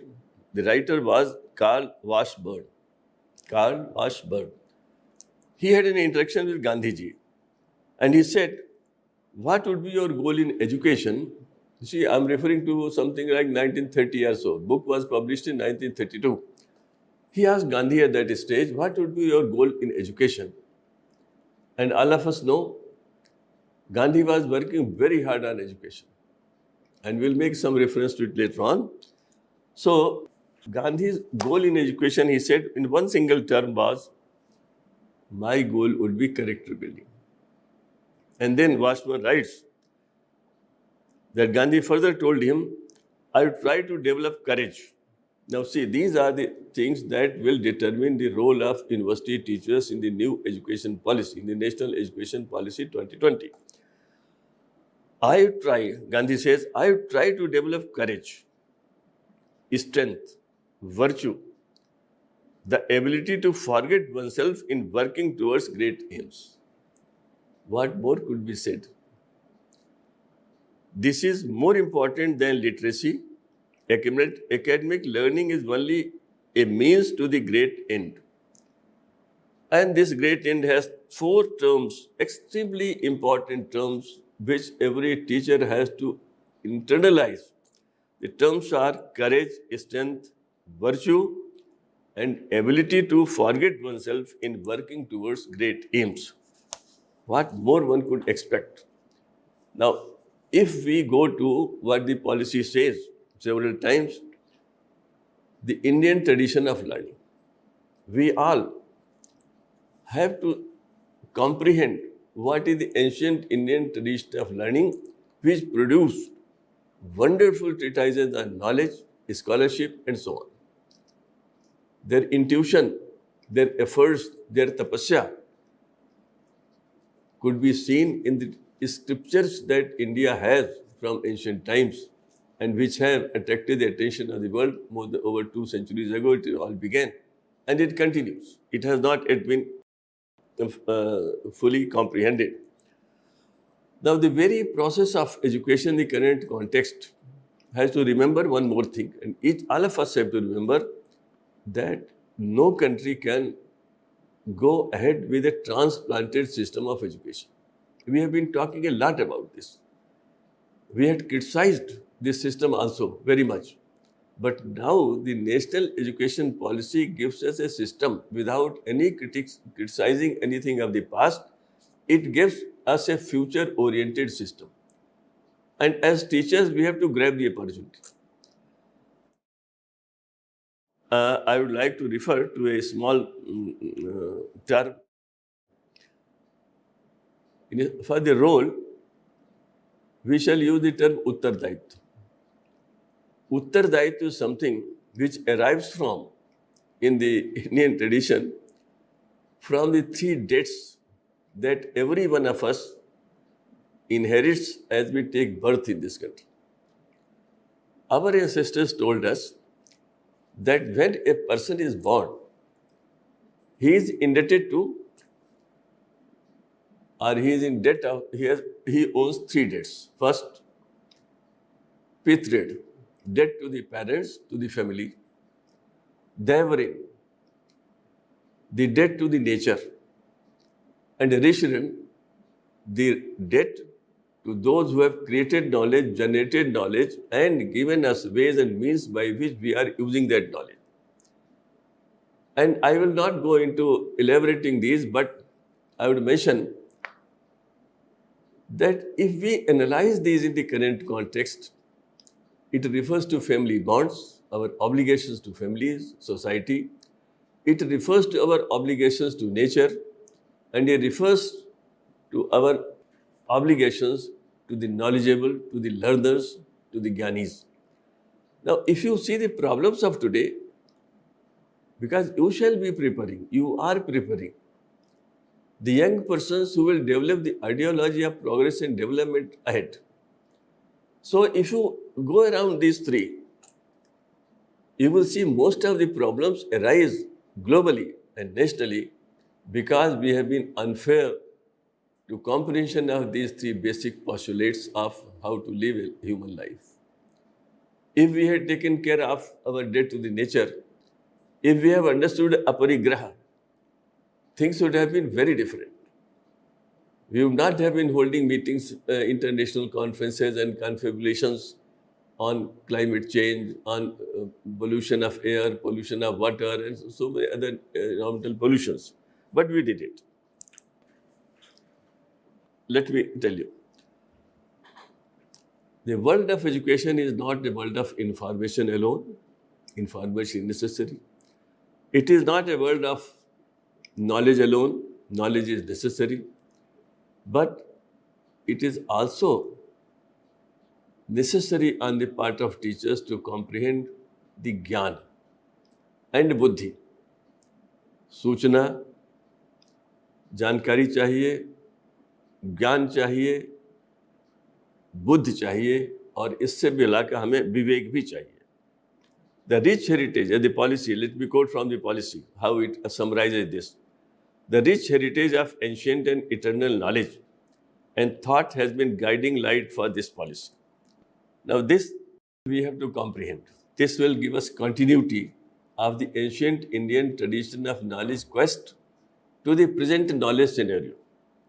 The pursuit of knowledge, Gyan, wisdom, Pragya, and truth, Satya, was always considered in Indian thought and philosophy as the highest human goal. This is what our ancestors did and taught us by example of their own efforts. The aim of education in ancient India was not just the acquisition of knowledge as a preparation for life in this world or life beyond schooling, but for the complete realization and liberation of the soul. World-class institutions in India, such as Takshila, Nalanda, Vikramshila, Vallabhi, set the highest standards of multidisciplinary teaching and research, and hosted scholars and students from across backgrounds and countries. Why people flock to a particular institution?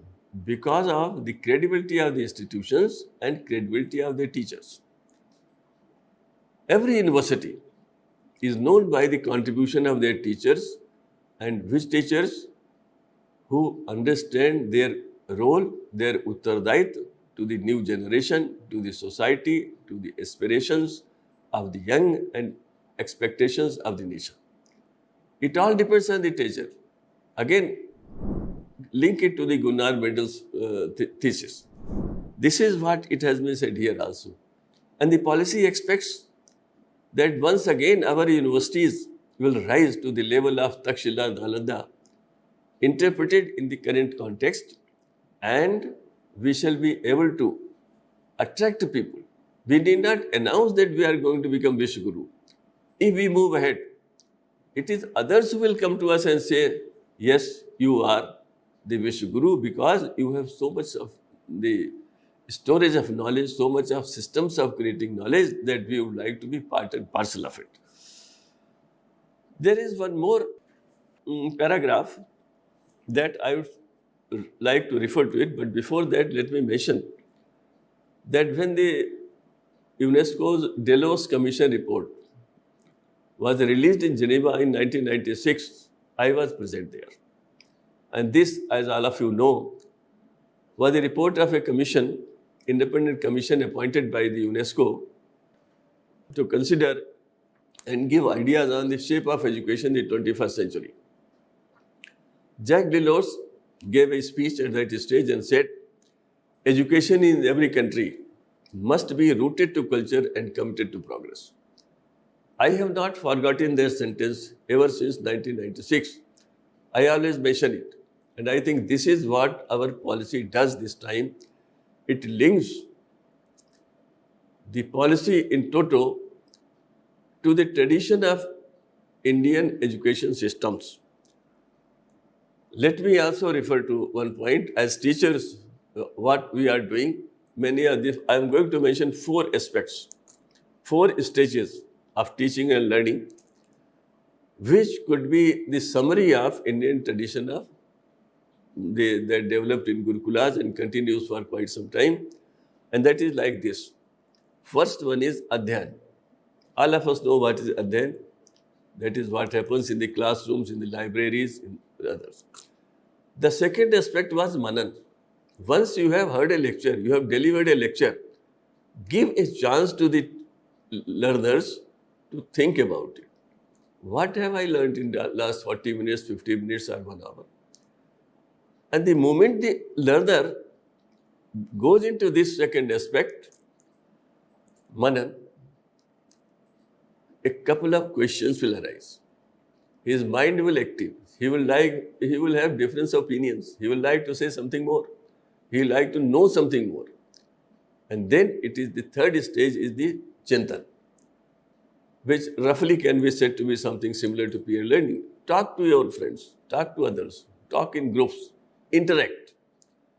And once you interact, many of the things will be clarified. You know, major universities in the 60s and 50s of the last century focused on seminars where a teacher would interact with 6 or 7 students, 8 or 10 students, and they would have their queries, other things. So this Adhyan, Manan, Chintan were the key. And the most significant was the fourth, Upyog. Knowledge has a meaning only in our traditional thinking if it can be put to right use for the welfare of the people. If it cannot be put to use, it has no meaning. And this, I think, is basic thing that determines our role, our effort, our initiative, and also it's a measure of our competence and comprehension and commitment. So we go like this. But now I come to a more pragmatic thing. What the policy says about teachers. And this paragraph I must read. The teacher must be at the center of the fundamental reforms in education system. This is what I have elaborated earlier. The new education policy must help re-establish teachers at all levels. This is a very significant sentence. I will discuss it later on, but let me read it. Re-establish teachers at all levels as the most respected and essential members of our society because they truly shape our next generation of citizens. It must do everything to empower teachers, here referring to policy, it must do everything to empower teachers and get help and help them to do their job as effectively as possible. The new education policy must help recruit the very best and brightest to enter the teaching profession at all levels by ensuring livelihood, respect, dignity, and autonomy, while also instilling this in the system basic methods of quality control and accountability. This is a complete statement which, if understood in the right spirit, will clearly delineate to every individual teacher what is expected of him. And as you know, we had a lot of discussion a couple of years ago about the education in Finland. I also participated in it, but what I learned and inferred from all this discussion was, I said it also, we are not eligible even to talk about it. And people dislike this sentence. Why? I said in Finland, I like something which is not in the curriculum and textbooks, which the society has given to the education system. In Finland, the most respected person, the most respected category, the most respected individual is the teacher. There is only one category of VIPs, and that is the teachers. Everywhere they get respect. Whether they are primary teachers, whether they are university teachers, whether they are scholars, wherever they are teaching. A teacher is to be respected.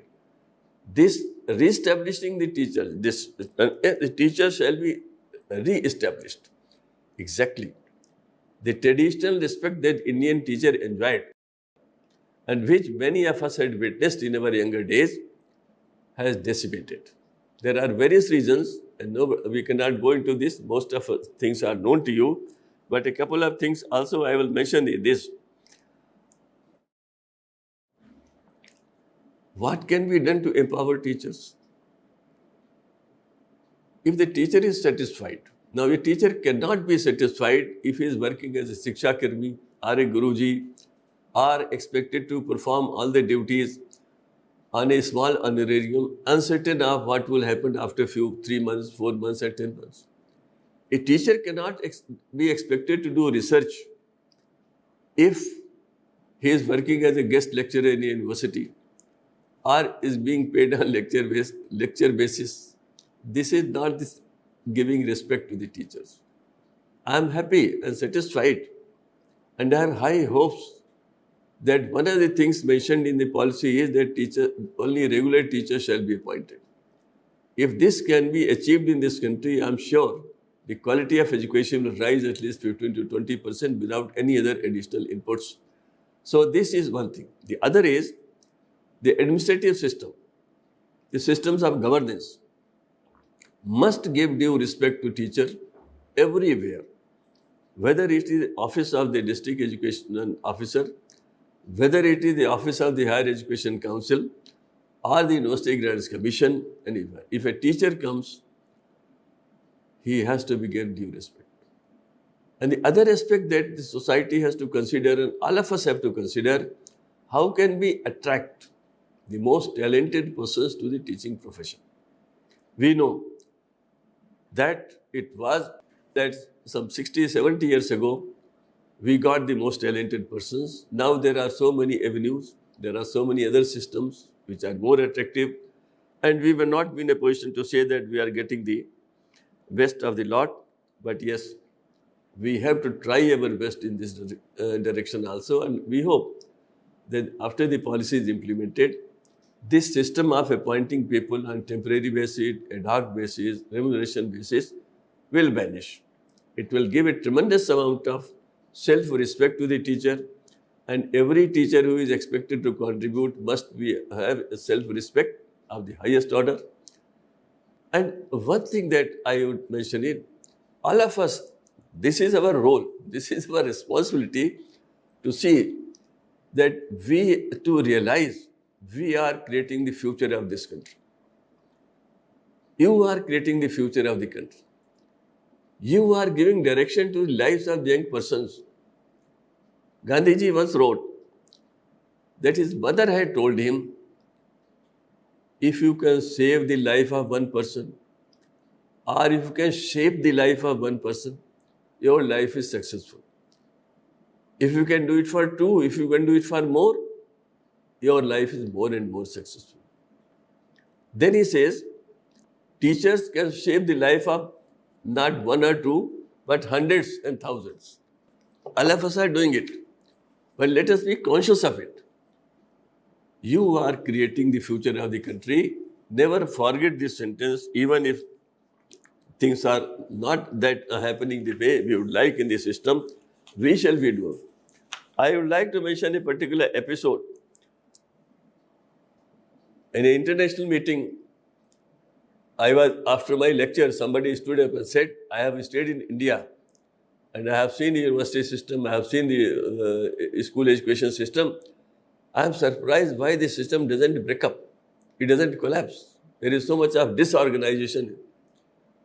And several people liked the question. Suddenly I had to respond. I said, Indian education system will never collapse. Why? Because of the traditional commitment of the teacher at every stage.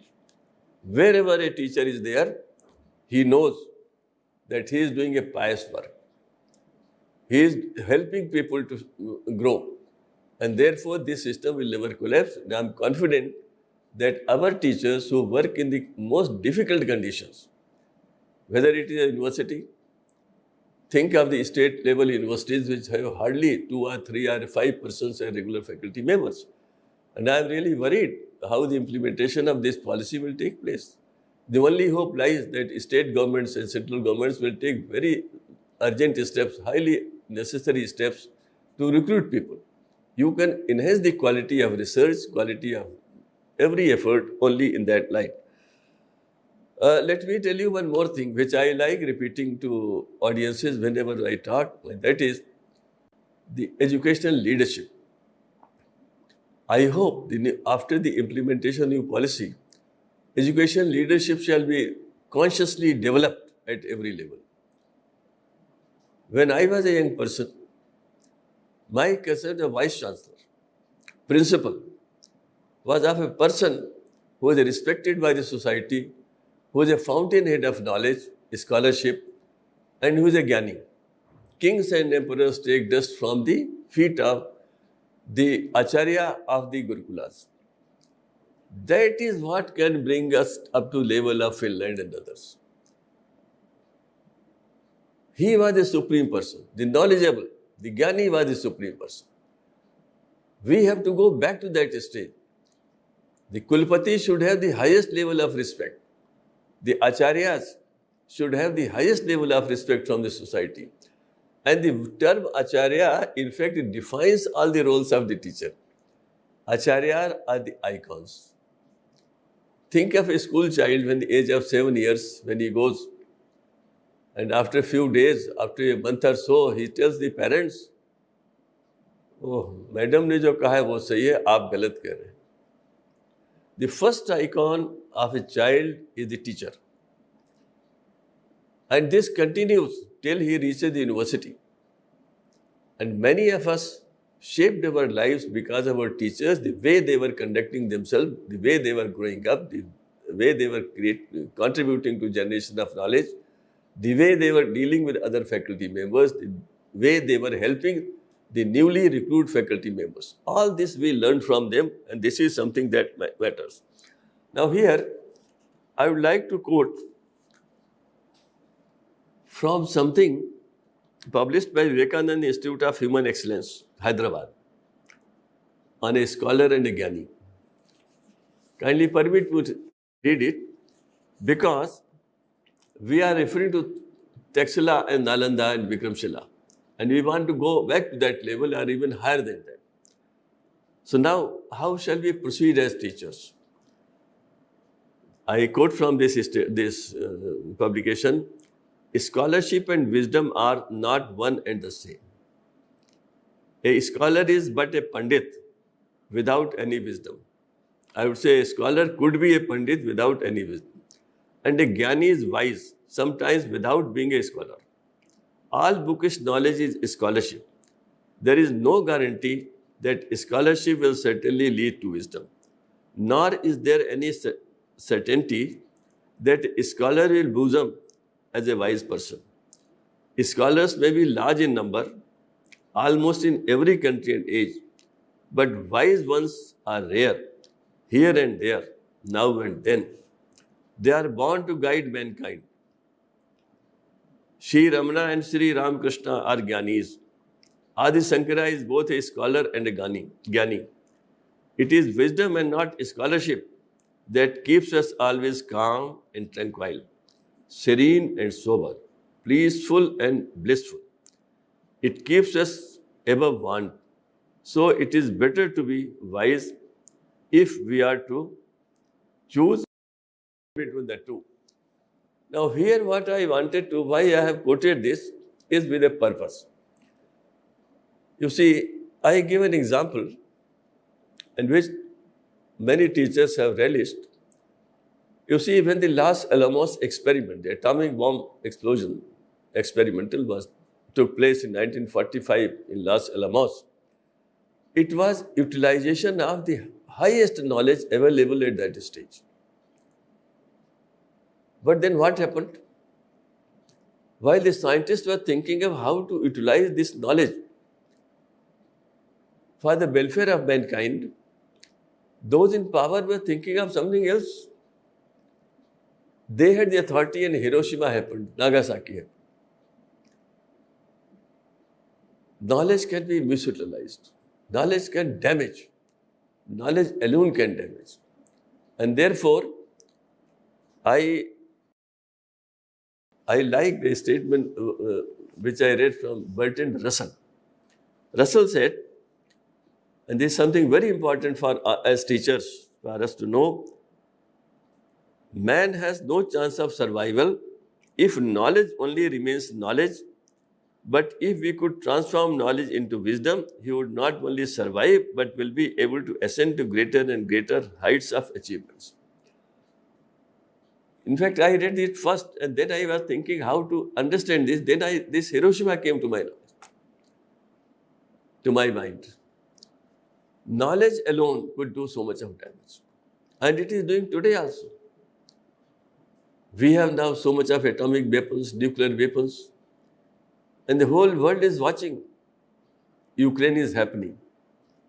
And therefore, it is the wisdom, it is the vivek that matters. As teachers at every stage, we have from information, knowledge, we have to go towards vivek. And going towards vivek means we have to be viveksheel ourselves. If you go through the policy, everywhere this is the expectation. Multidisciplinarity will require you to broaden your horizons. It would expect you not to remain confined only to a particular subject. I often say that a professor of physics is not only a professor of physics, he is a professor of physics and value education, professor of physics and character building, professor of physics and ethics, morals and values. This is the concept that emerges from the national education policy for teachers. We have to broaden our horizons. Therefore, Bertrand Russell has cautioned us. Others have also done it, that we have to be very particular.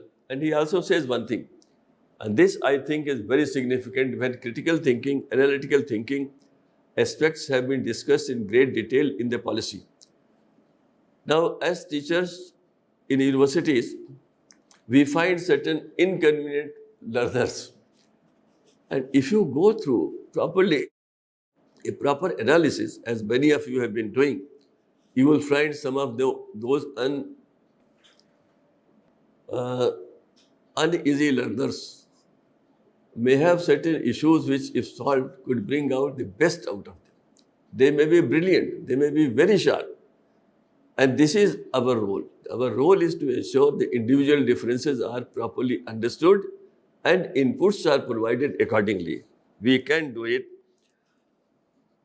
If you have to look after analytical thinking, the things, this is the aspect which I have derived from Russell's statement, the example of Hiroshima and Nagasaki, and which you can derive in your own manner from anywhere. But yes, our focus is on learning.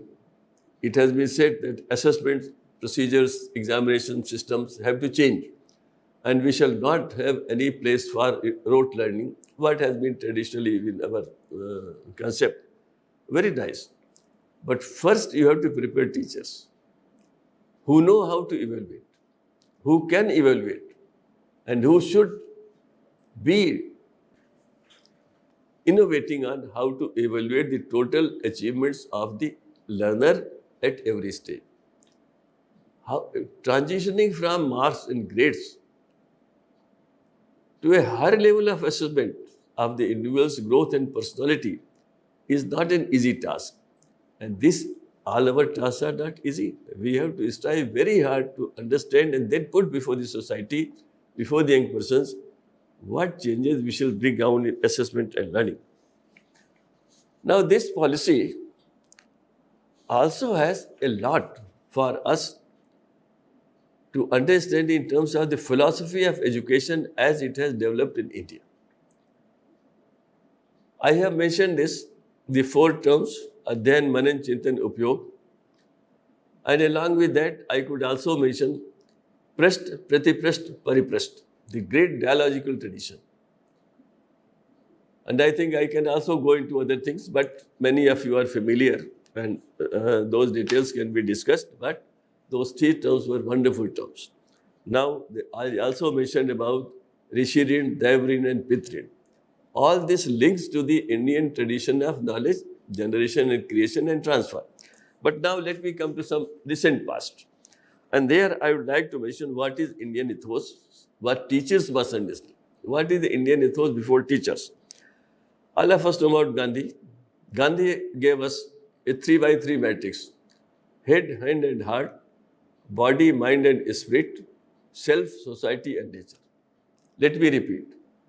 To bring out the best out of head, hand and heart, to bring the best out of body, mind and spirit, and to bring the best out of self, society and nature.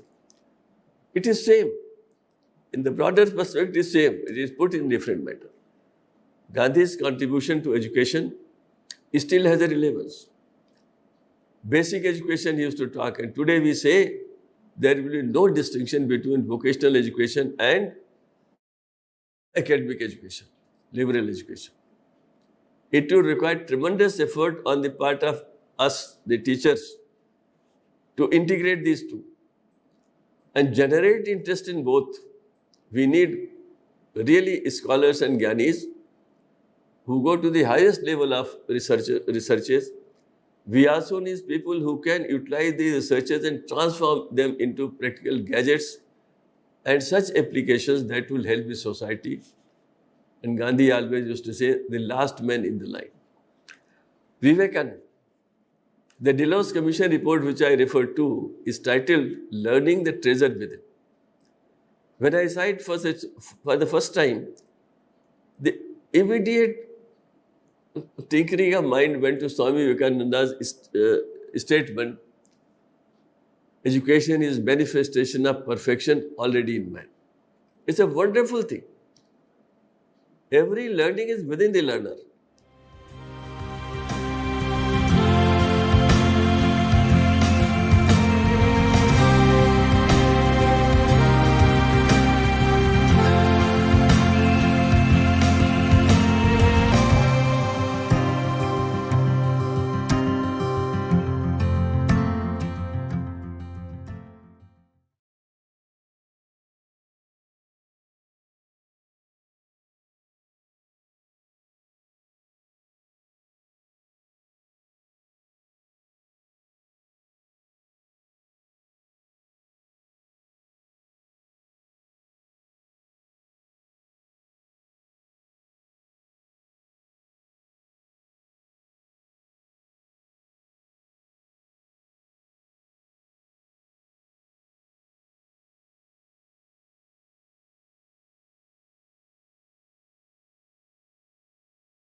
Hello learners, welcome to this video session today. My name is Furqan Qamar.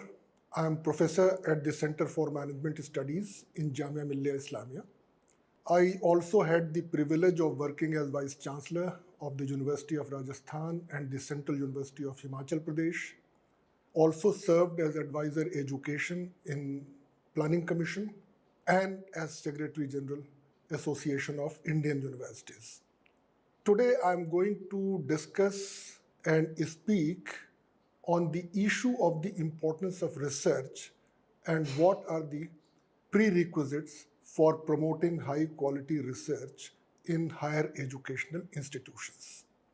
I'm sure that you all must know, or you will already be knowing, that universities have three interrelated functions that they need to discharge.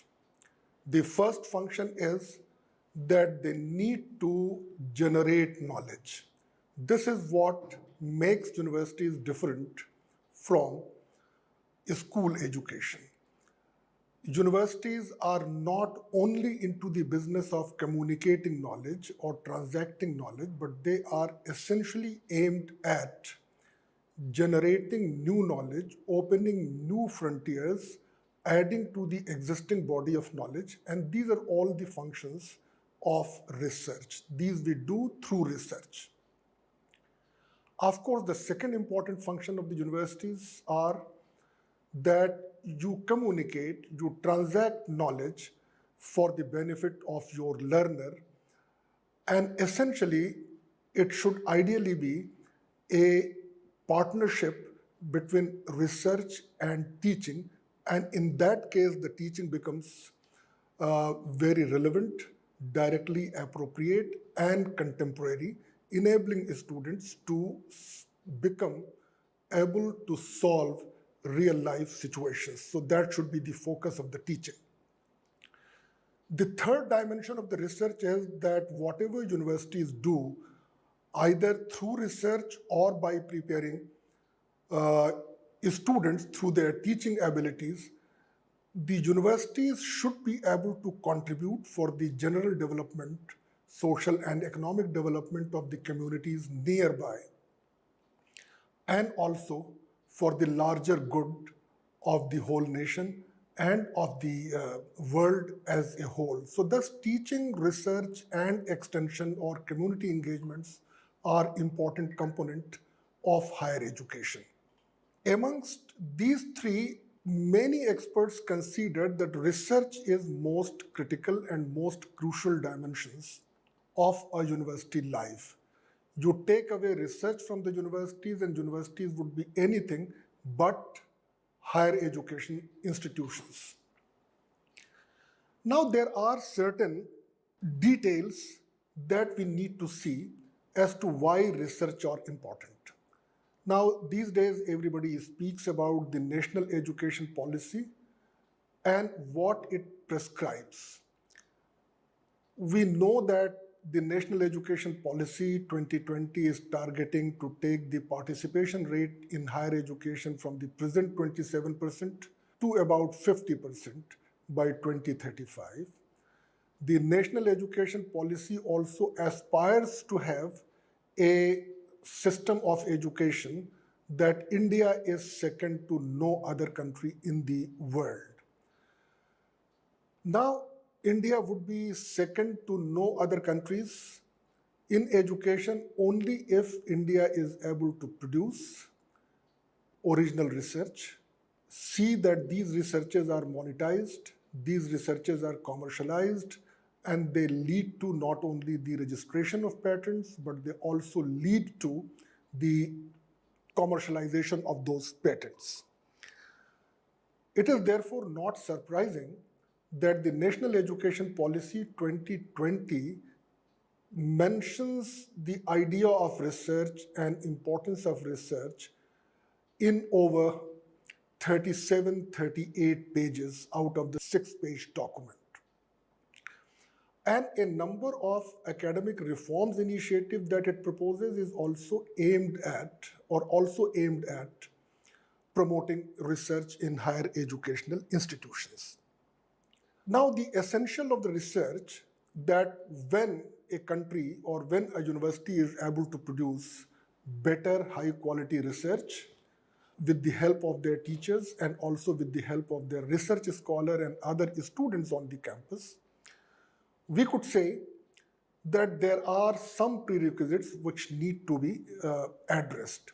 And these prerequisites are essentially classified into three broad groups.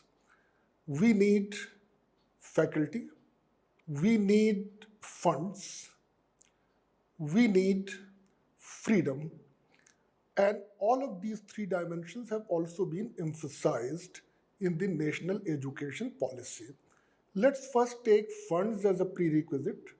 Research today has become very, very expensive proposition, particularly in the disciplines of science and technology, where you need to set up labs and other infrastructure for conducting your research and doing your experimentation.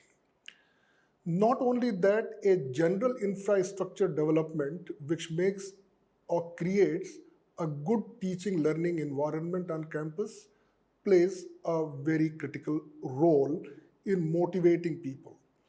These days, we see that many universities world over also provide incentive, often either through speedy promotion or through monetary incentives to people who publish high quality research.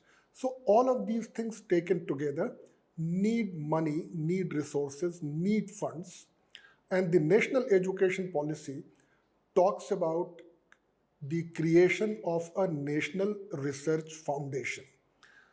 The idea of the National Research Foundation as given in the national education policy is that it will provide access to funding for research on a competitive basis. People who aspire to conduct research in certain areas need to apply to the National Research Foundation, and National Research Foundation would sanction or provide adequate amount of funds to enable the university and the faculty to take up the area of research of his or her choice.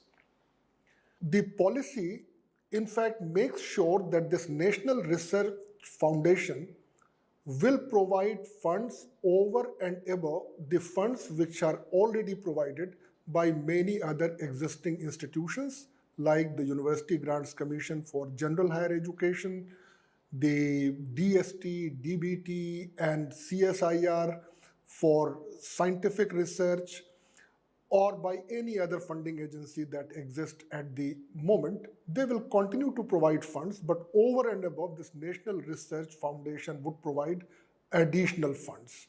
This National Research Foundation shall have a corpus, and out of this corpus, this money would be provided. So fund is a very critical aspect for promoting research. The second thing, which is all the more critical, if you have all the funds available, but if you do not have capable people to take up research, then despite the availability of funds, the researches would not take place. Which are the critical resources? These are the human resources, and primarily these resources comprise of the teachers or faculty in higher education. About faculty, there are a few important things which need to be kept in mind, that we need adequate number of teachers in a university, and in that way for the nation as a whole. I think the adequacy of the teachers is measured usually in terms of the student-teacher ratio or student per teacher. If we analyze that what are the student-teacher ratio for the best world-class universities around the world, we find that this ratio varies between 8 to 12. Our national education policy has not prescribed any specific number of the student-teacher ratio, but it says that student-teacher ratio should not become too high. Because higher the student-teacher ratio, the teachers are more busy in the teaching activities than taking up research. So presently we have about 28 million or 2.8 crore students in higher education, and we have about 18 lakh teachers. So you can calculate the number of teachers per student or number of students per teacher.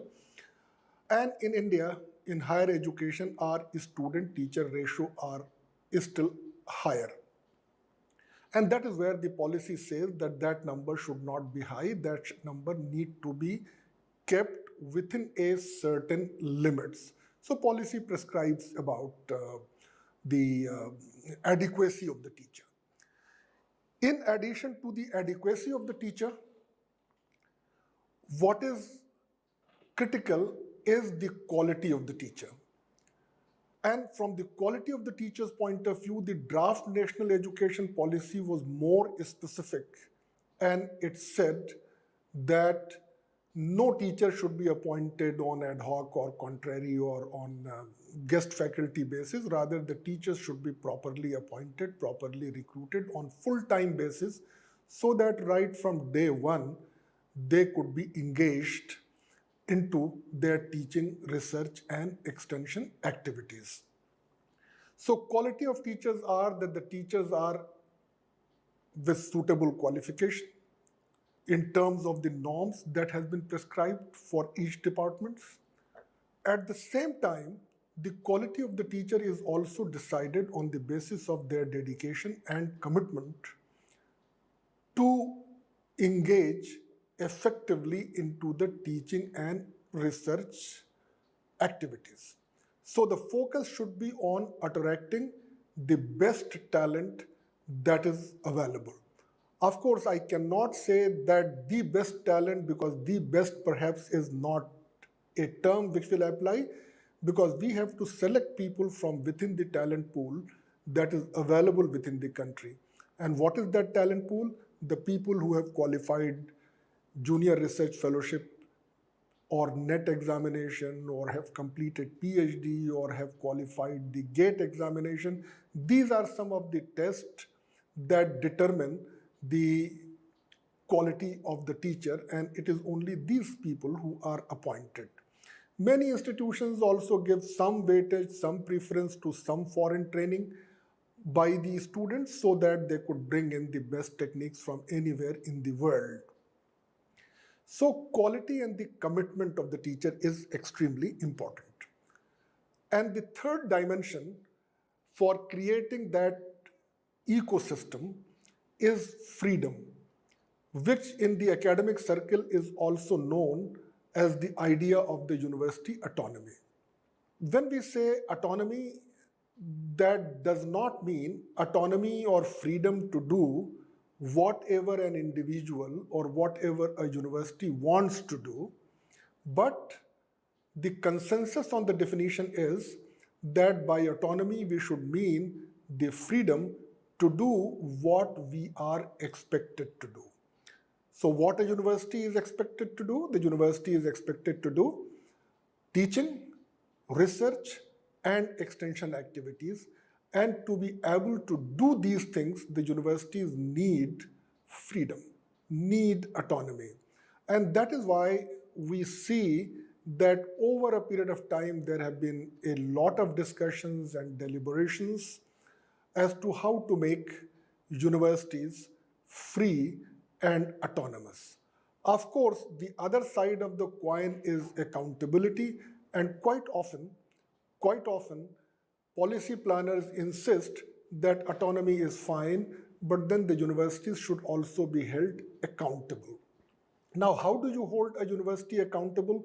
One way could be that you hold teachers and researchers of the university accountable on the basis of whether they follow certain laid down processes and procedures or not. But I think the best accountability could be ensured through whether they have been able to produce the output and the outcomes. So move from the procedure-based accountability to outcome-based accountability, and provide the institutions and provide the individual faculty and researcher the freedom to do research on an area of their preference, of their choice. Sometimes linking research to immediate needs of the society and immediate needs of the economy may not be a good idea, though it might appear that it makes researchers more relevant. But then, in case of fundamental research, foundational research, you find that quite often the researchers themselves do not know that what will be the practical applications of research unless a long time has elapsed and then somebody realizes that no, the finding of that research could be used in these activities. So funds, faculty, freedom. Prior to national education policy, lately the government itself have been emphasizing on that if we cannot give autonomy to all institutions, we shall give autonomy to some select institution, and therefore the idea of the graded autonomy came in. So like IIM's acts were changed to make them fully autonomous and all the decisions be taken on the board level. Similarly, it was said that those which are A++ graded or A+ graded institution by the National Assessment and Accreditation Council, the national education policy also emphasized at many places about the idea of this university autonomy, and that we think need to be implemented. Once these things are in place, then there are certain other things which facilitate research or academic research. One thing perhaps I did not mention before, that unless a department or unless a unit of the university has critical mass of the faculty, that does not generate interest in research. So every department need to have at least a minimum number of prescribed faculty so that they have a critical mass. Second thing is, like it was emphasized earlier by many policies, and now in this policy, that we cannot find solution to any single problem facing the world or even facing an individual or facing a nation by the knowledge of a single discipline. So this compartmentalization of knowledge is not good for research. New ideas come in when the boundaries between the disciplines are porous, to cite the word that Professor Yashpal used in his report on revival and rejuvenation of higher education. There should be intermingling of disciplines so that in an intermingling of discipline, people get new ideas and they explore further and they create new knowledge and they add value to the existing body of knowledge already been attained. Now the researchers come at the fringe or at the corners of disciplines. So like you are seeing that all those technological advancement in information communication technology, in the medical sciences, in the diagnostics, in the medical implant, etc., you are finding that they are coming due to interdisciplinarity, intermingling of science, engineering, technology, and of course the commerce and businesses would also come into play when it comes to commercialization of these ideas. So focus should be on producing kinds of people with multidisciplinary or interdisciplinary orientation.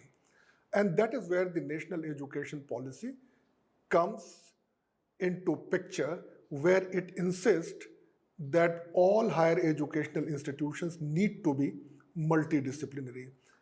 Now, India is one such country which has largest number of institutions, more than 1,000, close to about 1,100 universities, and more than 51,000 colleges and standalone institutions together.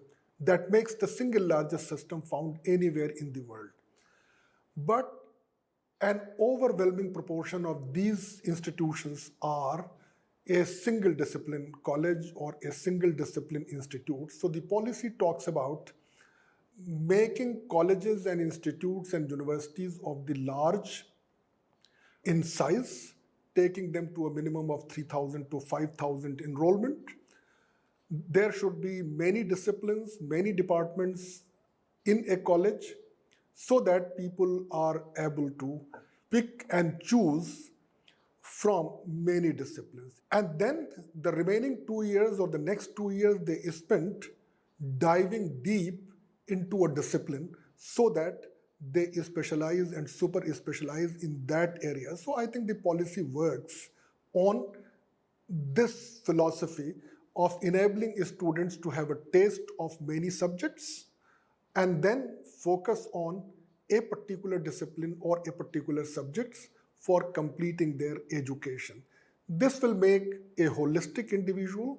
This will make an individual which has outlooks that goes beyond a particular discipline. So multidisciplinary becomes very, very critical and important for promoting research. So increasing the number of research scholars and research students is very, very critical and very, very essential. And it is the partnership of the faculty and the research scholars that many new publications come out of the system. So the focus should be on enlarging the base of the research scholars on the campus. While world over, even undergraduate education has become research-based, where students are required in a supervised mode to take up some research, start thinking about research, start doing, if not a very high-cited publication, but some publications. And in case of the postgraduate education, the research component should be increased more. The idea is that most of the people who do their post-graduation and PhD, they are likely to be either in research organization or in the academics. And that is where training them, exposing them to the field of research becomes very, very important. So I think we need to expand postgraduate education, we need to expand PhD level education, and we need to integrate research component certainly in the postgraduate courses, but also to the extent possible at the undergraduate level to create a culture. I think I would like to conclude by saying that there is one point that worries us. You must have all heard. And that point of worry is that despite being the largest system of higher education, how come that there are very few institutions from India which are appearing amongst the top 200 list or top 100 list of the world-class institution or the best-ranked universities? The measurement for categorizing institution as world-class gives a very high component to research. So I think we need to focus on research to enter into the league of the best institutions of the world. Also, at the same time, a question that often worries us, that how come that most people who have got Nobel Prize in literature, in economics, and in sciences from India, barring two exceptions, all of them left India after their first degree or even after their second degree and pursued their further training somewhere else in the world. And by working there in the universities and academic institutions in those countries, that these people got their Nobel Prize or the highest honor which any academics can ever think of. Now the question is that why can't we in India create an ecosystem that if we have people with such a good brain that they could get their Nobel Prize by working abroad, why can't we have that ecosystem that these best brain are able to win Nobel Prize by being in India and by producing research of such a world class that makes an impact and that makes a difference. So Indian minds per se is not bad. There is also no dearth of any talent in India. Indians are willing to work hard, provided we are able to create conditions and facilitate their research aptitude. My whole purpose of this lecture was to involve you in this aspiration that make India world class in terms of the number and outcome and impact of research. One example that you could understand that in India there are about 18 lakhs teachers teaching in higher educational institutions. If everybody produced even one paper every year, then India's research output would have been about 18 lakhs research paper per year. Our real and actual numbers are far less than what it ought to be. So I think we need to work hard to create this research culture and create that ecosystem where everybody takes pride and everybody wishes to contribute in this research process. With these words, I conclude my lecture and thank you very much for your attention. Thank you.